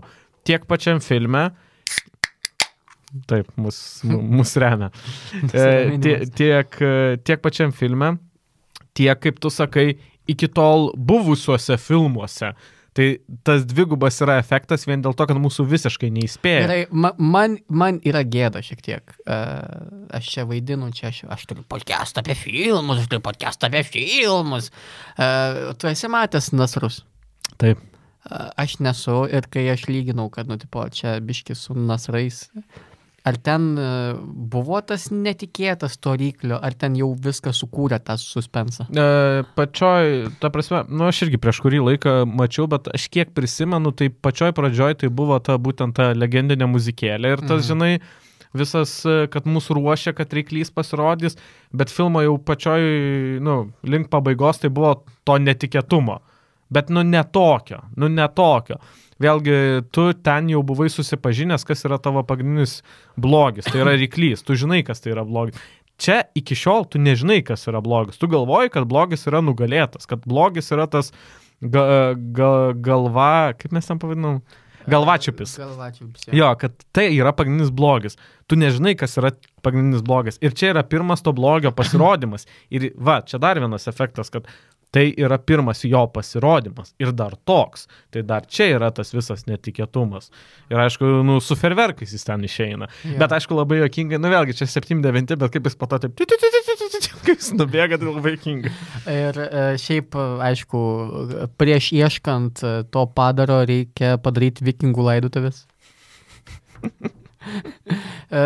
Nežinantiems kontekstas, kai mirdavo vikingų karys, tai jį tiesiog su valtimi išstumdavo į jūrą. Nu, čia panašiai. Čia kosmonautą tiesiog šauna su patranka į kosmosą jo kūną. Nu, kur tu įdėsi? Man šiaip priminė istoriją vieną. Nukrypsim nuo kino, nuo visko, bet čia jūs ateinat ne tik apie filmus, manau. Aš nežinau, šiaip tai ko jūs čia ateinat? Nežinau, jūs ateinat pabūt su dviem mumis bičiuliais. Jūs jaučiatės kaip bare klausydami 2 filmų nerdų ir tiesiog klausydami jų nesąmonę. Tai va, yra istorija. Tu Amerikoje gali, nu, visur gali jaučiu. Lietuvoje irgi jaučiu. Kai pasirašyti prieš tai, kad po mirties, kad tavo kūnas atitektų mokslui? Nežinau šitą. Dėl Lietuvos nežinau, bet... Dėl Lietuvos nežinau. Tikrai. Jo, bet, tipo, Amerikoje tikrai. Tai buvo viena Amerikoje seneliukė, kuri irgi padarė tai ir ji manė, kad, žinai, studentai mokysis, gal kažkokių lygų išgydys su jos kūnu pasiemdami. Bet ne, pasirodo, ir yra labai daug žmonių, kurie aukoja savo kūnus mokslui, ir kai tu paaukoji savo kūną mokslui, tu jau tampi to mokslo dalyko nuosavybė, tavo kūnas. Ir nereik jiem tiek daug kūnų, tai jie biški pasidaro pinigėlio ir parduoda kartais juos. Ir šitą moterėlę kažkoks universitetas pardavė, nepamenu, ar NASA'ai, ar Jungtinių valstijų kariuomeniai, kažkam iš tų. Ir jie tiesiog iššovė ją iš patrankos. Ir sūnus tik tais po to sužinojo, kad jie tiesiog darė bandymą kažkokį ir tą moterėlį iššovė. Tai va, toks lyrinis nukrypimas, bet žiūrėkit, kur savo kūną aukojat. Ar apskritai kokį kūną gauna, čiagi ne taip seniai Lietuvoje buvo istorija, kai ne tą babą atidavė. Tipo vieną supainiojo babas, man atrodo, vieną jau buvo laidojo, kitą atgavo, žiūri ne tą babą, bando atsekti, sako, tai jau palaidot. What the fuck? Tai va, vikingų laidotuvės pagėdėjom Keino laikas eiti ieškoti to aštuonkojo, kurį mes vis dar manom, kad jis mažiukas. Mes manom, kad jis yra mažiukas, prasideda medžioklė ir va čia yra tas vienas iš to, kaip jie yra ginkluoti. Šiaip tai galbūt logiškas paaiškinimas būtų, kad tai nėra kažkoks karinis laivas, tai yra vėlgi, kiek tu matei šiukšliavežių Vilniuje, kurios būtų ginkluotas iki galo. Ne, bet šiaip iš kitos pusės, man nešiotis laive liepsnosvaidį atrodo pavojinga. Tiesiog. Bet jokio kito ginklo neturėjo. Šiaip tai kokią biesą jau apskritai tas liepsnosvaidį turėjo? Gal čia tiesiog paturbintas varkė. Gerai, ir dabar galiu pradėti irgi savo rentą. Kaip minėjau, įgula yra ne tik 7 žmonės, galimai žmonės, yra ir katūtis. Ko tau katė nepatiko? Aš tai alergiškas katė, man tai jas nelabai patinka. Aš šiaip nemėgstu kačių, bet šitas filmas dar padidino neapykantą katėms. Blemba. Žodžiu, mes matom, kaip tos paieškos metu pabėga katė. Ir turi vargšas Brentas, ar Bretas? Brentas. Harry Dean Stantonas. Mes matom, kaip vargšas Brentas turi ieškoti tos katės, tos paleistuvės katės. Ir tuo momentu mes pirmą kartą pamatom jau tą normalų gyvį, nes tas gyvis, kol Brendas sako, hello, kiti, tiesiog pagriebė ir nužudo Brentą. Ir, ta katė net neįsigasta, jinai žiūri ir jinai tokia, monstrė, zaibys, varyk, gerai žudai. Ir taip, ir čia ne pirmas kartas. Spoilas, kas klausot šitos vietos, matėt, ten daug nužudimų prie tos katės akivaizdos ir tą padlą žiūri. Jai pajibat yra. Jei nusispjaut, ją augina, šeria, nieko. Jeigu ten būtų šuo, tas šuo būtų puolęs ir tą šunį... Katės kitokie gyvūnai. Katės gyvūnai kitokie. Ir jo, ją bandė netgi padaryti, kad jinai būtų įsigandus. Filmavimo metu prieš ją statė vokiečių aviganį, kad tą nors šiek tiek įsigandusi žvilgsnį padarytų, bet ne. Jinai atrodo, kad mėgaujas tuo. Vienintelė gera filmų katė yra Cat in the Hat, kas net nėra katė, tai Maikas Marsas po kostiumu. Bet šiaip, ne. Tai Batuotas Kardinas Pūkis, kurį garsino Kostas Smoriginas. Oi, ponai ir ponios. Ne, bet ne, šita katė... Moteris katė. Mes daug kartų filme matysim... Čia moteris. Bet mes daug kartų filme matysime, kai ta katė pisa dalykus. Jie yra pagrindinė blogietė. Nėra tas svetimas blogietis, yra ta katė blogietė. Čia mano yra konspiracijos teorija. Vėl brolis atėjo į podcastą. Man tai klausia, po to jau galiausiai jie ją uždaro, kai ten pusė įgulos jau nebėra. Kol jie iš pat pradžių jas neuždaro. Nežinau, būtent. Tai čia ne katės kaltė, tie žmonės idiotai. Bet ir katės, kodėl to katė taip saugot? Nereik, jūs save saugokit. Dabar mirė vargšas Brentas ir ką? Dėl katės. Dėl katės. Tai va, nu žodžiu, pirmą kartą pamatom per Brento mirtį tą padarą. Ir tai ne, bet irgi ne visą. Labai šešėlį. Realiai mes jo niekada to viso nepamatom ir čia buvo Ridley Scotto vienas iš užmanimų, kad vėlgi nepamatytume iš karto to viso blogio. Šiaip, aš nežinau, tu matei paskutinį Stranger Things sezoną? Nu, tą, kur buvo. Taip. Tai man va tas vienas... O tu matei tas naujas fotkės, kur buvo fotosesija su Millie Bobby Brown? Ne. Žodžiu, yra fotosesija su Millie Bobby Brown. 11, kur vaidino. 11 vaidino, kur vaidino, nu, ji vaidina vaiką realiai. Nu, dabar jau nebe vaikas. Blet, tos pozos jos... Nu, jinai užaugo. Nu, bet nežinau. Labai keista po to žiūrėti tą serialą, kai... Nu, žodžiu, Davatka tu esi, bet ką aš norėjau pasakyti, tai yra... Aš ne Davatka, aš džiaugiuosi, kad yra tokių fotografijų. Ketvirtas ten sezonas, ne? Ketvirtas? Jau 20. Ne, bet man atrodo, bus paskutinis. Žodžiu, tai tas pagrindinis blogietis Vekna yra. Man nepatiko tai, kad ten realiai pirmoje ar kelintoj serijoje parodo jį visą. Ta prasme, okei, ten yra pirma tas, žinai, suspenso kūrimas, bet po to mes jį pamatom va tokį visą, nuo kojų iki, žinai, iki viršugalvio. Ir man tai atėmė. Nu, būtų jis daug geresnis, jeigu jį būtų, žinai, dalim parodė, žinai. Netgi toks filmas, kuris net nėra siaubo filmas, jis yra toks psichologinis thrilleris, V for Vendetta. Net tenais mes tą pagrindinį blogį, nu, mes pamatom tą durną kaukę, nu, labai vėlai. O čia, Stranger Things iš karto šovė tokį. Jo, tai pavyzdžiui, Ateivis, aš vis noriu sakyti, E.T. wants a home. Ne, Svetimas čia labai gerai padarė. Tai iš vienos pusės kurdamas pradžioje tas suspensas su labai ilga įžanga, iš kitos pusės tą pagrindinį blogį neparodydamas. Bet jo, mes jį pamatom, čia irgi dvigubas dalykas, mes iš vienos pusės pamatom tą Bretonų žudimą ir tą blogį, bet iš kitos pusės mes pamatėm, kad prieš 5 minutės jis buvo špilka, išlindus iš to Keino... Jo, ką jis valgė? Geras klausimas. Ką jis valgė? Ar tą kombikormą, kurios nieks nevalgė? Aš nežinau, man biškitas, nes, jeigu jis taip greit auga, jeigu jis taip greitai evoliucionuoja, ar jisai neturėjo tada taip ir visą laiką augti iki kažkokio didžiulio monstro? Arba čia galutinė forma. This is not my final form. Na, žodžiu. Jis užaugo ir Ešas pasako frazę, čia yra Keino vaikas. Ir aš tas sen. Šiaip jo, yra frazė to, čia jau yra, čia jau toks vienas paskutinių foreshadowingų, kad Ešui, tikrai, jis nėra... Jam rūpi tas monstras, jam nerūpi šitie žmonės.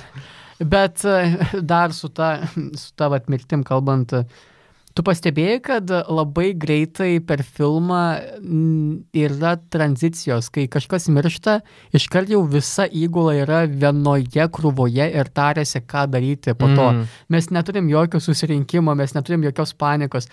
Kaip jį randa? Mes turime dabar Bretą, kuris yra ant vietos nužudytas ir tas kašaras ryžikas valgo jo veidą, turbūt. Tai jo, jį rast lengva yra. Bet, tarkim, kita mirtis, jinai bus labai, tokiose, labai sudėtingoj vietoje. Tu čia apie Dalasą. Apie Dalasą, jo. Bet matai, jie jau komunikavo. Bet, o nerodė Dalaso kūno? Ne, nerodė. Okay. Mano klaida, čia grįžta Laurynas, fakto klaidas Tonkus. Jo, šiaip, vėlgi, mes gal pradžioj turėjom pasakyti, dabar galim pasakyti, mes žiūrėjom tą originalią versiją, 2002 ar 2004 pasirodė režisieriaus versija, kuri vėlgi, kaip pats Ridley Scottas pažymėjo, kad režisieriaus versijos dažniausiai rodo tą originalią viziją režisieriaus, bet šituo atveju tai yra visai kitaip. Praktiškai filmas yra tokios pačios trukmės, tiesiog yra pridėtos 4 minutės, atimtos 5 minutės. Tai viena iš pridėtų minučių režisieriaus versijoje, aš skaičiu apie tos skirtumus, tai yra kaip Ripley vienu metu atranda Dalos ir dar kažkieno kūnus kokonuose. Tai būtų labai gerai. Kodėl mes nežiūrėjom tas versijas? Tai yra, kad tas svetimas, jisai pasiema tos kūnus. Tai gali būti, žinai, kai tu jau nebesulaukia atsakymą, vėlgi, įsivaizduokim, kad tas laivas, nėra antiek didelis. Tai kažkuriuo metu tas įgulos narys, turi pasirodyti to, žinai, centriniai vietoje ir kai jis nepasirodo, jie siūmina, kad viskas babach jam. Tai su Dallasu buvo dar akivaizdžiau, kadangi jis buvo tose ventiliacijos šachtose, tai buvo dar labiau babach. Tai va, čia yra antra auka, nes pastebėjau, kad visgi tas ateivis svetimas pasislepia ventiliacijos šachtose, tai Dallasas eina ieškoti jo ir ten irgi man vėl su ta Lambertio, kai jau pamato signalą, kad link Dallaso artėja svetimas Move, Dallas! Move! Move, Dallas! Move! Get out of there! Don't you move! Dallas! Move, Dallas! Move, Dallas! Get out! Oh. No, not that way! The other way! Nu, nėra taip, nieks taip neperspėja savo mylimo įgulos, čia net ne įgulos narys, čia tavo kapitonas. Mylimas, gal jo nemėgsta. Nu, čia tavo kapitonas. Bet šiaip yra ir su tuo kapitonizmu, jeigu yra toks žodis, tai jo, Dallasas, jis nepasiunčia kažko ieškoti, jis žino, kad jis pats pridirbo, kad jis metė kelią dėl to kelio, kad čia buvo jo sprendimas ir jis pats eina ieškoti to blogio. Tai jis yra baltasis gelbėtojas, čia yra baltojo vyro sindromas, eiti spręsti dalykus, kai tu negali jų spręsti. Taip, tai va, tai amžiną atilsi Dallasai, tau labai gera daina mergaitė Arktika, labai tiesiog, tai va. Tada supranta visi, kad čia po vieną vaikščiat biškį nesąmonė yra. Nes čia po du vaikščia pirmiausia. tai jo, laiks eit visiems. Bet galiausiai yra išsiaiškinamas tas dalykas, kad kokia yra pagrindinė ta misija visos tos komandos. Šiaip tai motina, kai Ripley bendrauja su motina, nes, Dallasas jau babach yra, tai Ripley kaip trečias pagal rangą, bet Dallas, kaip ten yra tas ir Antanėliui. Vėliodėliui gal ir ne pizda, bet Antanėliui tai kaput. Tai va, tai ir Keinui, ir Dallasui yra kaput, tai Ripley jau yra vadovaujantis žmogus ir nueina pašnekėti su motina. Motina yra ChatGPT. Ta prasme, tu užduodi klausimą, tavo atsako. Jo. Nes buvo netgi viena vieta ir čia dar su tuo baltojo žmogaus pasiaukojimu, baltojo vyro, kai prieš eidamas į tas šachtas, į tuos ventiliacijos tunelius, Dallasas paklausė ChatGPT motinos, kiek yra šansų, kad man pavyks sumedžioti ir išgyventi, ir jinai šviesiai tiesiai pasakė, kad, ne, seneliukai, ne.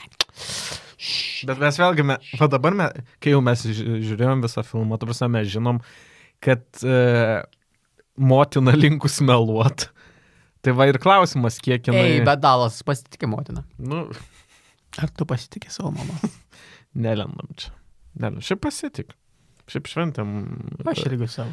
Mano mamytė labai fainai. Vestuvių metinės tik šventėm. Askani vakarienė buvo. Jo, aš parentė, ta prasme, palauk. Gerai, parentink. Mūsų remia. Gerai. Apšik kažkokią vietą, kurie mūsų tikrai neklauso ir nesponsorintų niekada. Ne, aš neapšikinėsiu, bet aš pasakysiu, blemba. Davai. Kai tu apsimeti, ar esi ten tipo prabangus restoranas, bet akivaizdžiai tai yra, žinai, senoji prabanga, nes atsidarė 2005 ir iki šiol išliko. Ar buvo daug velveto? Nebuvo velveto, bet kas mane žiauriai subės. Vienas dalykas tai yra stalo vanduo, bet čia, žinai, vieta pasirenka, ar stalo vanduo mokamas ar nemokamas, bet dėl Dievo meilės. Tai jau tada aš sutinku mokėti, tai prasme, daugiau, bet tu įdėk jau į kainą depozitą, o ne priskaičiuok į sąskaitoj. Ta prasme, mano... O iš kur depozitas, jie nepila jau iš krano tiesiog? Ne, aš ne apie vandenį, aš apie kitus gėrimus. Tai pavyzdžiui, buvo užsakyta kola, tai ten, žinai, tipo atnešė su buteliuku, atidarė, įpylė, bet buvo užsakyta kombučia, tai tiesiog taurę atnešė. Ir tada žiūriu, aš tą čekį ir parašyta, tipo, žinai, tarkim, aš dabar neatsimenu, bet tarkim, 3,50, kas, meniu nurodyta kaina, ir tada plus 10 centų depozitas. A tu jo pački, Marija, kas čia, blemba? Tipo restoranas ir depozitai skaičiuoja. Tu fuck, na. Bet tai, pala, tai... Tai tu jau, tada jau dėk 3 į kainą, tu čia kažkaip bėdžiai. Aš atsiprašau čia... Okay, bet tu moki už depozitą, kurio tu pats negali grąžinti net. Taip. What the fuck? Gerai, išveda šitą, čia jūs girdėjote timestampą, Mes mylim savo mamas. Jo, nes dobrama, nu jūs paaiškinkime, nu čia nenormalu yra. Yeah. Laiminga mama apie tais buvo. Jo, šiaip tai labai skanus maistas. Gerai. Ne, šiaip tai gerai, gerai nesakysiu, kurį vietą. Gerai. Nesvarbu. Grill London slepia mokesčius. Ne. Nesivestume. Viena iš itališkų vietų Vilniuje, susiraskit. Taip. Jo, gerai, kur mes baigiam? ChatGPT. ChatGPT, tai jo, tai nueina pasikalbėti vėl įtarioji Ripley su ChatGPT ir ten užeina ir pats mūsų jau Bilbo Baggins Ashas. Visas kortos yra atverstos, nes prasideda senas geras smurtas prieš moteris. McCloudai kaip gera mušti paną.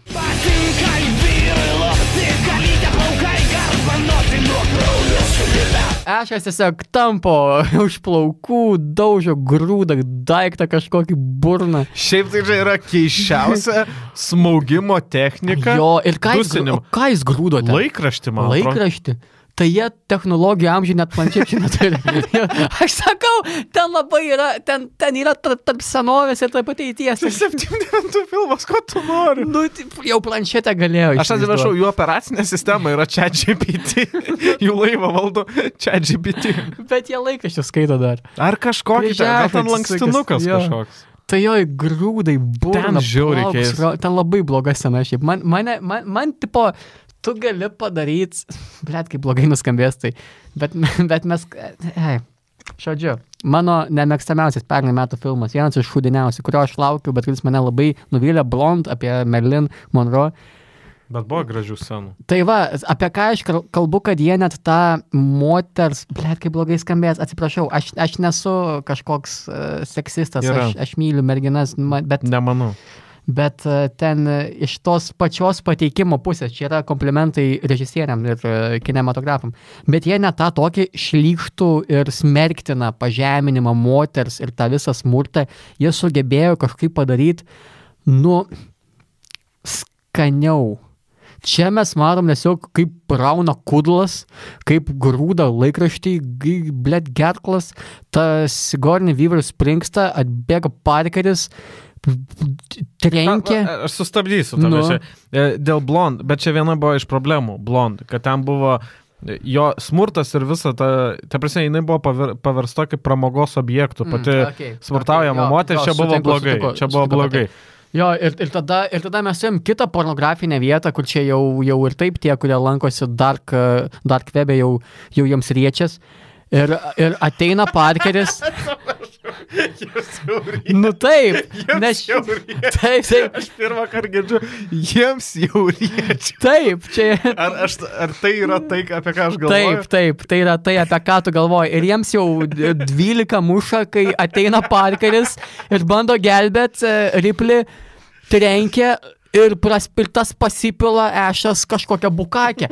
Kodėl iš roboto, mes sužinom, kad jis robotas, jūs matėt filmą, bet kodėl iš roboto ne tepalai bėgtų, o penelis? Penelis tai jokinga. Kodėl? Kas tai buvo? Aš pirmą kartą mačiau filmą, man net netoptelėjo, kad jisai robotas. Man iš karto pasirodė, kad jo, gal ir jis yra to svetimo apsėstas, gal ten pūliai kokie veržės. Ten tie, kur tik tokie būna, tie, kur spogus spaudžia. Bet blemba, kas čia per sumanimas? Kažkur, ar jiems nebeužteko juodo kažkokio dalyko, nebeužteko kraujo, netikro... Čia, man atrodo, žinai, vienas iš tų atvejų, kur tipo... Oi, turim pieno, pasibaigė pieno galiojimas, Ridley Scottui sako, panaudosiu filme. Vis tiek čia suneštinis balis. Negali būti tiesiog, kad kai tu galvoji kažką padaryti kitaip, negu yra tavo laikais. Tai atrodytų, kad iš kažkokios mašinos turėtų pasipilti tamsūs tepalai, tai tu darai visiškai atvirkštinį variantą. Tu baltą skystį įdedi. Gal čia vienas iš tų? Bet kaip jis pats nesuoja, kad jis daro pornografiją? Ten yra viskas blogai. Jis yra britų džentelmenas. Jis yra britų džentelmenas ir jis negalvoja apie tokias šlykštybės, apie kurias galvoji tu ir tie žmonės, kuriem užsiriečia. Bet ten yra šlykštu. Gerai, jo, bet čia vienas iš tų dalykų, kas šiaip tai buvo labai gerai padarytas ir kurį originalūs filmo scenaristai jie nenorėjo, kad Ešas būtų androidas ir kad jis būtų dar vienas blogietis. kas yra vienas iš esminių filmo, kaip sakyt, mechanizmų. Šitas O'Brananas, kuris, ta prasme, pirminę tą idėją sugalvojo, iš vis jam atrodė nereikalinga ta, žinai, siužetinė linija, bet šiaip tai yra viena geresnių, nes iš vienos pusės tai mes gaunam vieną netikėtą blogietį, nors mes galvom, kad blogis yra vienur, bet blogis yra kitur. Iš kitos pusės, vėlgi, kai tu pakartotinai žiūri tą filmą, arba jeigu ir prisimeni, ką tu matei ir labai esi atidus detalėm, tu va matai tuos dalykus. Kaip jisai įleido į laivą tuos astronautus, taip, kaip jisai nerodo emocijų, kaip jis yra, koks jisai kaip jis yra. nevalgo, nieko nedaro. Kaip jis nevalgo, kaip jis va maitina tą patį Keiną, girdo vandenį. Ir kai tu sužinai, kad pagrindinė misija jo yra. Nes iš vienos pusės galvoju, jis yra mokslo žmogus, jam yra labai smargu, ta prasme, jam labai yra svarbus mokslas ir jis čia pamato kažkokį atradimą ir dėl to jis tiek dėmesio. Profesorius Kalėdauskas Kučys. Kalėdauskas Kučys. Bet po to sužinai, kad vienas dalykas čia yra pirminė jo misija, antras dalykas, jis neturi jausmų. Jo, ta prasme, jam visiškai vienodi tie žmonės. Tai man labai, šitas suplotas man patiko. Ir dar reikia nepamiršti, kad toje Parkerio kovoje prieš Ashą mes dar pamatome vieną gal to laikmečio žiūrovams tokį shock value dalyką, kaip tiesiog vienu smūgiu nuskina Ash'ui galvą. tai jo, bet tai iš ko tas robotas pagamintas, ar tiesiog Parkeris toks yra stiprus? Stiprus vyras, jisgi... Kas? Jisgi kas, nu? Jisgi kas? Jo, dar... Fuck you, man. Fuck you. Gerai. Tai jo, kai nukauna, galiausiai lieka tik tais galvytę iš Ash'o, yra pokalbis su juo, kur išaiškėja visas Ash'o planas, kad jo darbas buvo pasirūpinti, kad į Žemę būtų parvežti tie antgamtiniai kosmosiniai grubuonis. Ir man labai patiko paskutinė frazė Ash'o, kur jisai prieš jį jau nužudant, galiausiai išjungiant, jisai sako, you have my sympathies. Tavo manimu, ar čia tikrai artificialnės inteligencijos? Artificialnės inteligencijos mintyse kažkokį pažadino gal susižavėjimo žmonėmis, ar čia buvo kaip tik pašaipa tokia, kad jo, jūs maladėt, jūs tipo tokie, jūs bėgate tą pavojų, jūs mirėsit, bet jo, jūs zaibys, jūs esat drąsus ganėtinai. Ne, čia buvo labiau apskritai pašaipa, kad, prieš tai jis aiškino, kaip jie neturi šansų ir kaip čia yra tobulas organizmas, ant kiek jis juo yra susižavėjęs. Tai, žinai, man tai atrodo iš viso čia buvo toks, kaip sakyt, aš jumis žaviuosi, kabutėse, aš jumis žaviuosi už jūsų drąsą. Iš tikrųjų, jis neturi šansų, jis tiesiog suėjęs gyvas. Tai va, iš mūsų didžiulės komandos liko 3 žmonės ir supistas Kašaras. Galiausiai Kašaras įrodo, kad kodėl katės čia... Run the world. Prisimenant tą seną nuperstą tarybinį filmuką, kur katinas, kuris mėgo vaikščioti vienas, nuo prieš istorinių laikų katės išgyveno. Kodėl? Nes, kokie pas jos instinktai. Tai kas galiausiai lieka? Lieka katė, lieka Kašaras. Bet dar neužbėkim katė, ne tik katė dabar liko, dar liko Parkeris Lambertu. Liko žmogelių ir liko labai daug sprogstamųjų medžiagų, kurios įtaisytos laive. Klausimas tau, kodėl tokiam laivui reikia self-destruction mechanizmo? O negali būti dėl to, kad vėlgi tu esi kosmose ir, vienas iš tų, dabar yra scenarijus, kad laivas sugesta ir tada yra tas pabėgimo kažkoks, nežinau, laivelis. Yra laivas ir yra laivelis. Tai gal dėl to, kad vėlgi, šiaip čia geras klausimas, gal tu negalėtum jo tiesiog palikti. Jo, nes čia nėra kažkoks karinis laivas, čia neveža kažkokių kosmoso senatorių, ambasadorių, čia yra šiukšlininkai važiuoja. Tai šitas filmas, kad ir koks jis geras, jis turi tokių scenarijaus dalykų, kurie niekaip nepaaiškinami ir kai kuriuose filmuose tai būna pohui, bet čia, virsta spragom, nes tai yra dideli dalykai ir jie visiškai... Aš nepasakyčiau, kad spragom. Kas yra pagrindinė varomoji jėga? Pagrindinė varomoji jėga yra žmonių bandymas išsigelbėti ir žmonių kova prieš svetimą. Tai, o visas tas, kad kodėl laivas gali susprogdinti, o negali susprogdinti, kodėl iš ešo bėga pienelis, kodėl tas yra nas. Nu, čia yra detalės, vis tiek mes matom tiesiog O visa kita tik detalės. Tai yra detalės. Nu, vis tiek esminis yra blogis ir yra žmonės, kurie kovoja prieš tą blogį. Tai man atrodo, nu, žinai, ir kitose filmuose tu gali rasti pilną tų spragų, kur atrodo, kaip jūs nepagalvojot, arba jūs anksčiau darėt taip, o vėliau daro taip. Aš mačiau memą su šitais Avengeriais, kur tam pirmam, man atrodo, antram Hulko filme, kai Edvardas Nortonas vaidino Hulką, kur jisai ten 2 fūras tiesiog nešasi vos ne. Jis Hulkas. O tada yra kažkuris Avengerių filmas, kur Marko Ruffalo Hulkas jau džipo nesustabdo. Nes Marko Ruffalo Hulkas yra silpnesnis Hulkas. Negu Nortono Hulkas. Taip. Čia tavo paaiškinimas. Nortone slypi 2 žmonės. Aha. Tyleris Durdenas ir pasakotojas. Okay. O Marke Ruffale slypi kas? Kuris vaidinis? Gera širdis. Gera. Šiaip jo, jis visą laiką vaidino tokius geriečius. Kaip jam davė Hulką? Geras vyras. O tai Hulkas ką, blogietis? Nu, toks šliaužtukas biški. Ai, dar vienas dalykas. Vėlgi, pakalbėkime apie Hulką. Nauja rubrika. Atskleiskim Hulką kambarį. Jo, ta prasme, aš nemačiau šį Hulką ir tikrai neketinu žiūrėti. Oi, ne, aš siaubingas, girdėjau, man užteko. Jo, bet Avengeriuose buvo tas dalykas, kad kai su Scarlett Johansson ten suko varkės, tai tipo, oi, aš negaliu susilaukti vaikų ar kažko. Ir šį Hulką aš ten mačiau, kad jis turi vaikų.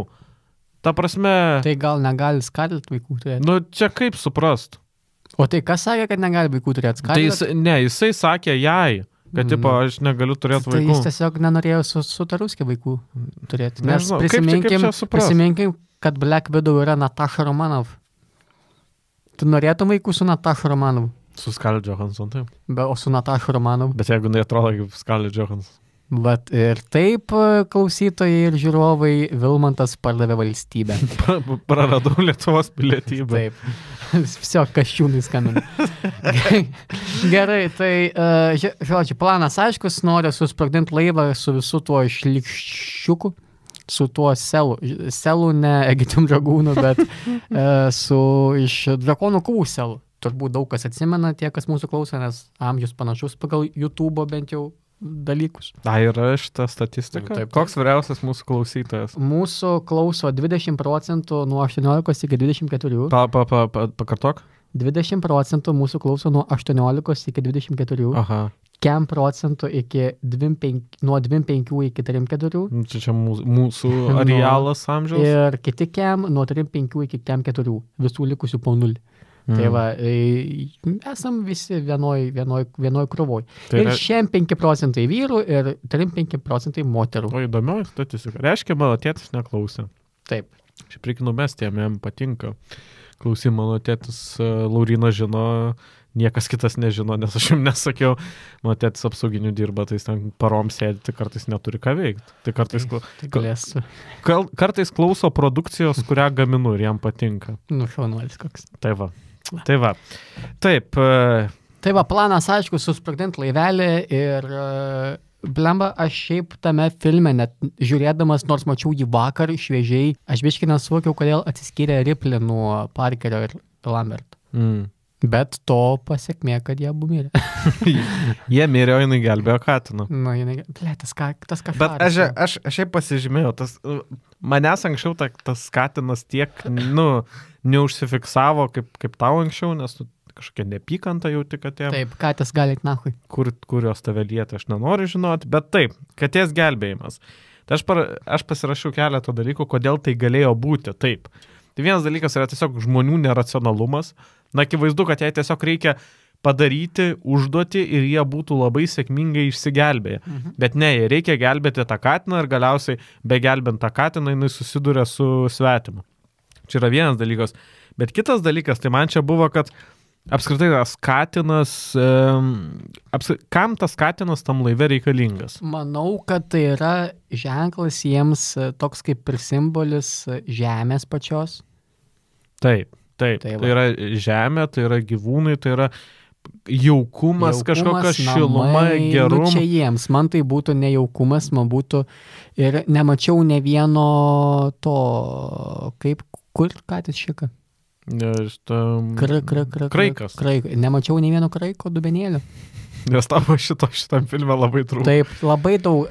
Ridley Scottai, ačiū tau, kad sukūrė Gladiatorių, Napoleoną, daug puikių filmų, bet šitas tavo antras blynas, šiek tiek pridegęs. Nes kraiko neįdėjai. Šiek tiek detalių reikia tau, žinai. Tau reikia seto dizainerio, tuo, kas rūpinasi, kad nebūtų Starbuckso padelių. Tai va, bet dėl šito, tai va, tai katė, va išsiaiškinom, kažkoks jaukumas, šiluma, Tai čia yra ta švelnioji gamta, bet gamta būna ir grėsminga. Būna tie grobuonis, būna tos stichijos, kurios, žudo žmonės, kurios, žmonės negali jų suvaldyti, žmonės prieš jas ginasi ir čia yra tas svetimas. Tai man katė kažkiek yra tas simbolis, jie kaip du antipodai, tai yra svetimas ir ta katė. Ir vienas iš tų galbūt gelbėjimo, kažkoks neracionalus gelbėjimas yra ir dėl to, kad būtent ta katė simbolizuoja tą kažkokį gėrį. Dėl to Ripley eina ją gelbėti. Arba jinai tiesiog jai patinka ta katė. Arba ten jos katė. Mes niekada nežinom, kieno ten katė. Gal ten Ripley katė. Šiaip tai įdomus dalykas, kad yra Sigourney Weaver. Jie ten kažkokį buvo išsitepę kažkokiais dalykais. Aš neatsimenu, kažkokią medžiagą, kuri kai sureaguodavo su kačių plaukais ar prakaitu, tai Sigourney Weaver išsiaiškino, kad jinai tam alergiška yra, tai kurį laiką jinai, ta prasme, turėjo biškį autinti iš filmavimo ir tada nesiteptos medžiagos, kurią visi aktoriai dėl kažkokių priežasčių ten turėjo teptis. Baltą pienelį. Baltą pienelį. Pienelį šiaip labai šlykštus žodis, apskritai. Jo, pienelis. Fuck. Tai žūna paskutiniai, visi žmogėnai, tipo lieka tik viena Ripley, it's in the name, sakau, jinai tiesiog visi liko tik Ripley. Tai...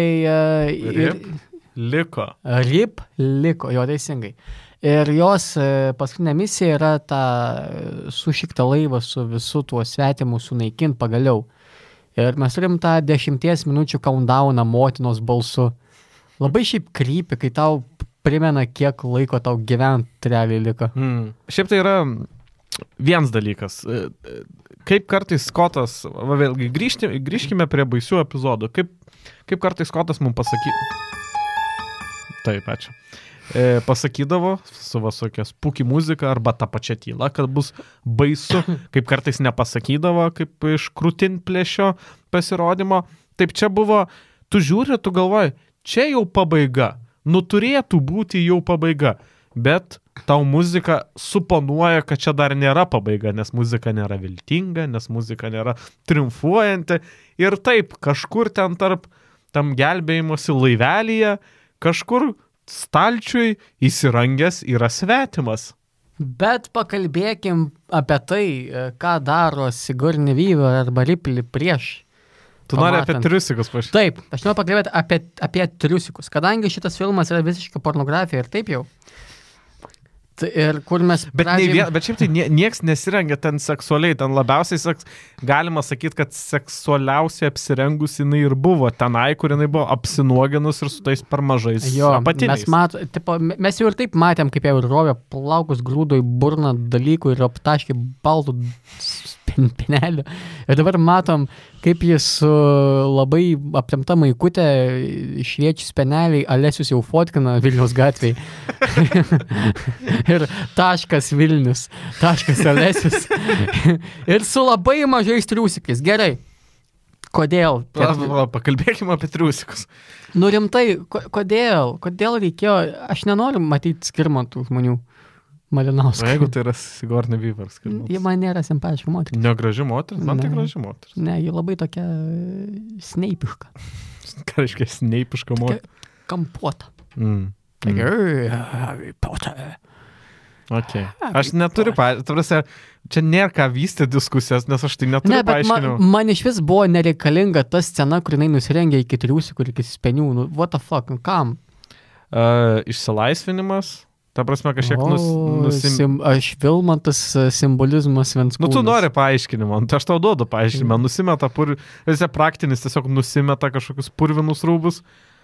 simbolinis paaiškinimas atrodo, kad yra išsilaisvinimas. Ačiū. Prašau. Tinka. Jo, Ir bet savo kašaro apsivėlusiu tiesiog. Jo, bet tada mes sužinom, kad šitas svetimas vis dar mums labai artimas yra ir kad jis yra tame laivelyje. Šiaip tai čia buvo keletas skirtingų pabaigų, kurias planavo Ridley Scottas. Ar viena iš jų, kad Ripley bus Rip? Ripley bus Rip, bet ne tai, kad Rip, jai tiesiog nukas galva. Kai norėjo, aš noriu tą versiją pamatyti. Šortva jų materi. O ar buvo nors viena pabaiga, kur kašaras neišgyventų? Jis nėra tiek significant. Jis nei vienam, kurime dalyvausiam žmogui nebuvo toks significant, kaip jis yra tau. Ne, čia ir pasižymė kritiko genialumas. Kritiko genialumas? Taip, aš matau blogį detalėse. Taip. Ja, bet galiausiai mes sulaukiam tos viltingos pabaigos.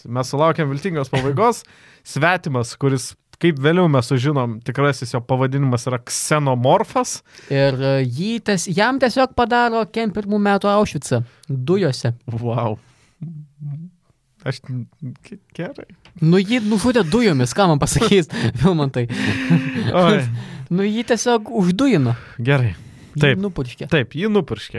Ir tada jau mes sulaukiam viltingos muzikos. Tada mes žinom, kad jau filmas baigėsi. Jo, filmas baigėsi, bet tada buvo 16 dalių kitų.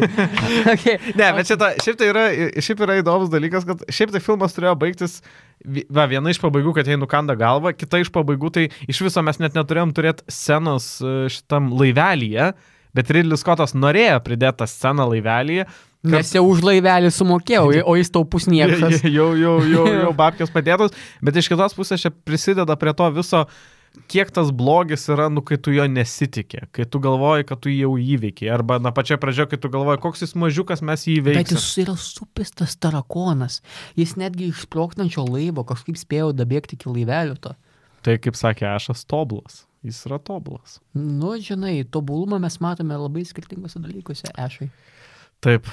Tai va, ponios ir ponai, baigęs šitas filmas, turim po to daug dalių kitų, kur labiau, šiaip tai čia yra išskirtinumas Alien ir vėliau visos sekosios Alien franšizės yra, kad Alien būtent yra mokslinės fantastikos per brūkšnelį siaubo filmas, o vėliau buvo jau nukeliauta grinai mokslinė fantastika. Jo, ir aš nesu matęs, čia buvo mano pirma peržiūra Alien, tai tikrai nesu matęs kitų dalių, bet kiek girdėjau, kad daugelis šiaip, kadangi tas filmas, kaip ir pats sakė, buvo nepopuliarus, kad Aliens antra dalis buvo daug populiaresnė ir daugelio pripažįstama kaip net geresnė. Taip, yra ta diskusija, kad arba vienas geriausių tęsinių, arba net tęsinys permušęs originalą. Geriausias tęsinys yra, blogai pagalvojot, ne Krikštatėvis 2, Šrekas 2.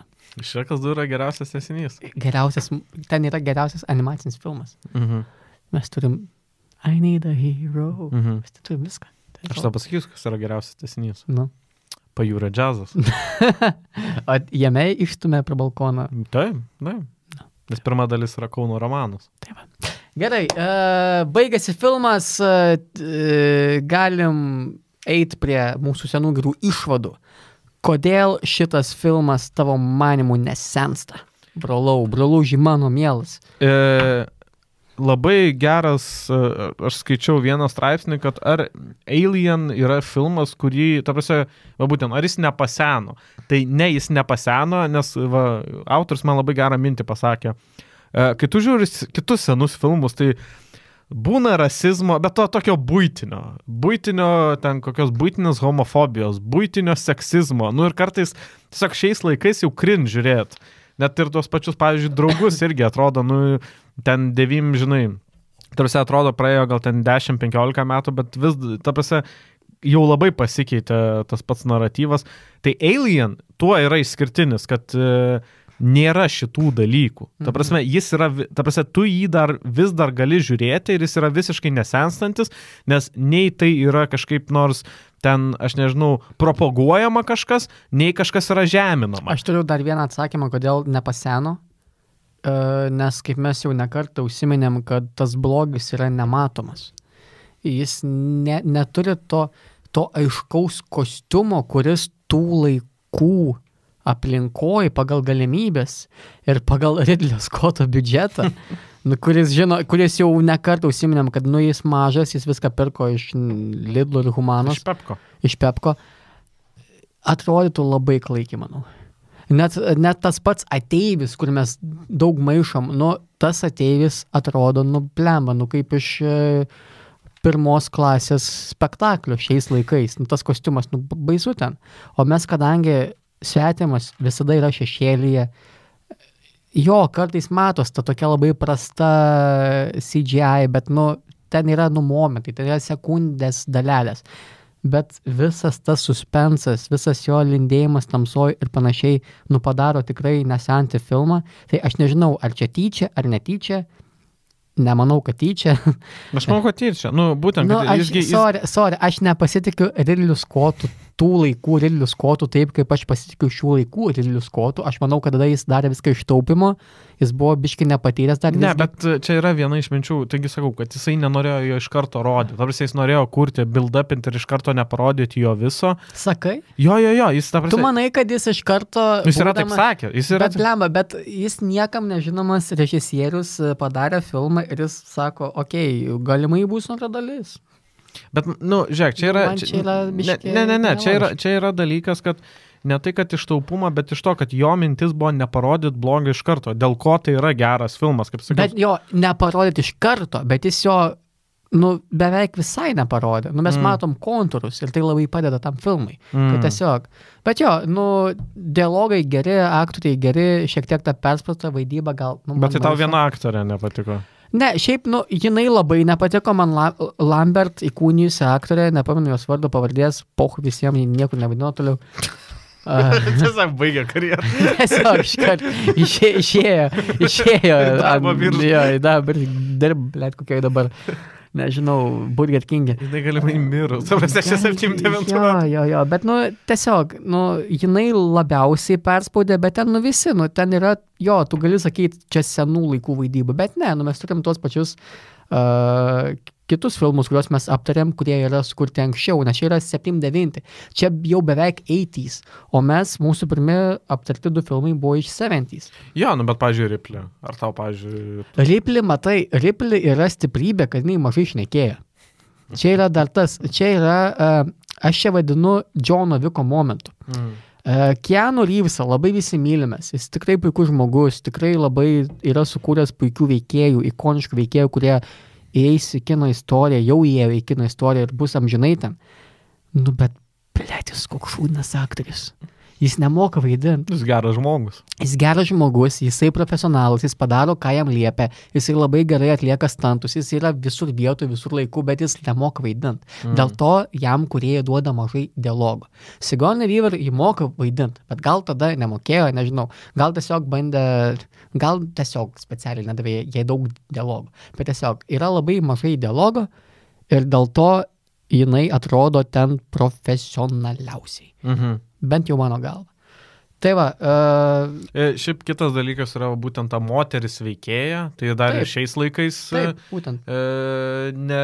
Tai yra kartais toks išskirtinis dalykas, kad galiausiai, filmo finale tu pamatai, kad moteris čia buvo pagrindinė veikėja ir plus ne kažkokia saldi, ne kažkokia... O kieta boba. Kieta boba, įvardinkime ją taip. Ir kitas dalykas, tai yra viena iš tų temų, mes čia labai, tai yra analizuojame, tai būtent ta seksualizacija visame svetimo filme, nuo pagrindinio padaro fališkumo iki to, kad kai kurie tai įvardė kaip išprievartavimo filmą, bet iš tiesų tai gali rasti tą paralelę, kad jie kovoja prieš tą svetimą, įsivaizduokim, kaip prievartavimo auka kovoja prieš prievartautoją. Ir kaip tu ir gali kažką padaryti, bet šiaip tai tu negali nieko padaryti. Tai yra čia ta paralelė ir ta paralelė, kaip bebūtų gaila, iki šių laikų yra. Ta prasme, mes kiekvienas turim savo svetimą. Bet, tikriausiai daugelį surimtė. Dabar tai biški surimtėkim. Tai vienokį ar kitokį smurtą tikriausiai esame patyręs kiekvienas iš mūsų. Ar psichologinį, ar fizinį, tiesiog. Taip, ar seksualinį. Ta prasme, čia tikrai žmonės turi skirtingų traumų, praktiškai tikriausiai nerasi žmogaus, kuris nebūtų patyręs jokio smurto.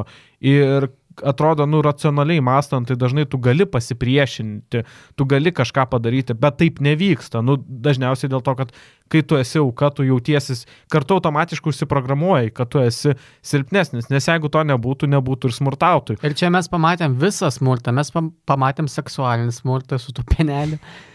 Mes pamatėm fizinį smurtą, nes visi mirė, ir mes pamatėm psichologinį netgi pačioj pradžioj, kai reikėjo tartis ar mesti kelią dėl tą kelio. Jo, ten nebuvo tas akivaizdus, kad ei, tu pidarasi, tu duhas esi.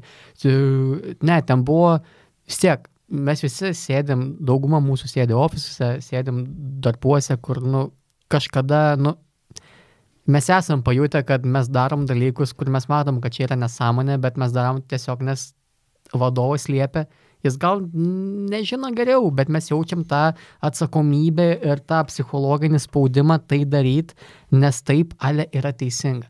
Tai čia irgi, čia yra ta psichologinė pusė, kad jeigu būtų Ripley visgi nepasidavus tam atsakomybės jausmui ir tam anksčiau patirtam psichologiniam spaudimui, kad vadovai yra vadovai, tas filmas būtų pasibaigęs kadais jau.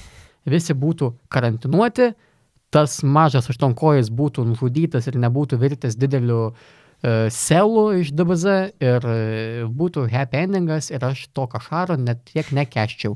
Tai va. Kartais atrodo, kad viskas labai yra paprasti atsakymai, bet tie atsakymai nebūna paprasti. Ir atrodo, kad yra labai paprastos priemonės. Mes čia nekartam, kodėl jie neturėjo ginklų, kodėl jie nedarė to, kodėl nedarė ano.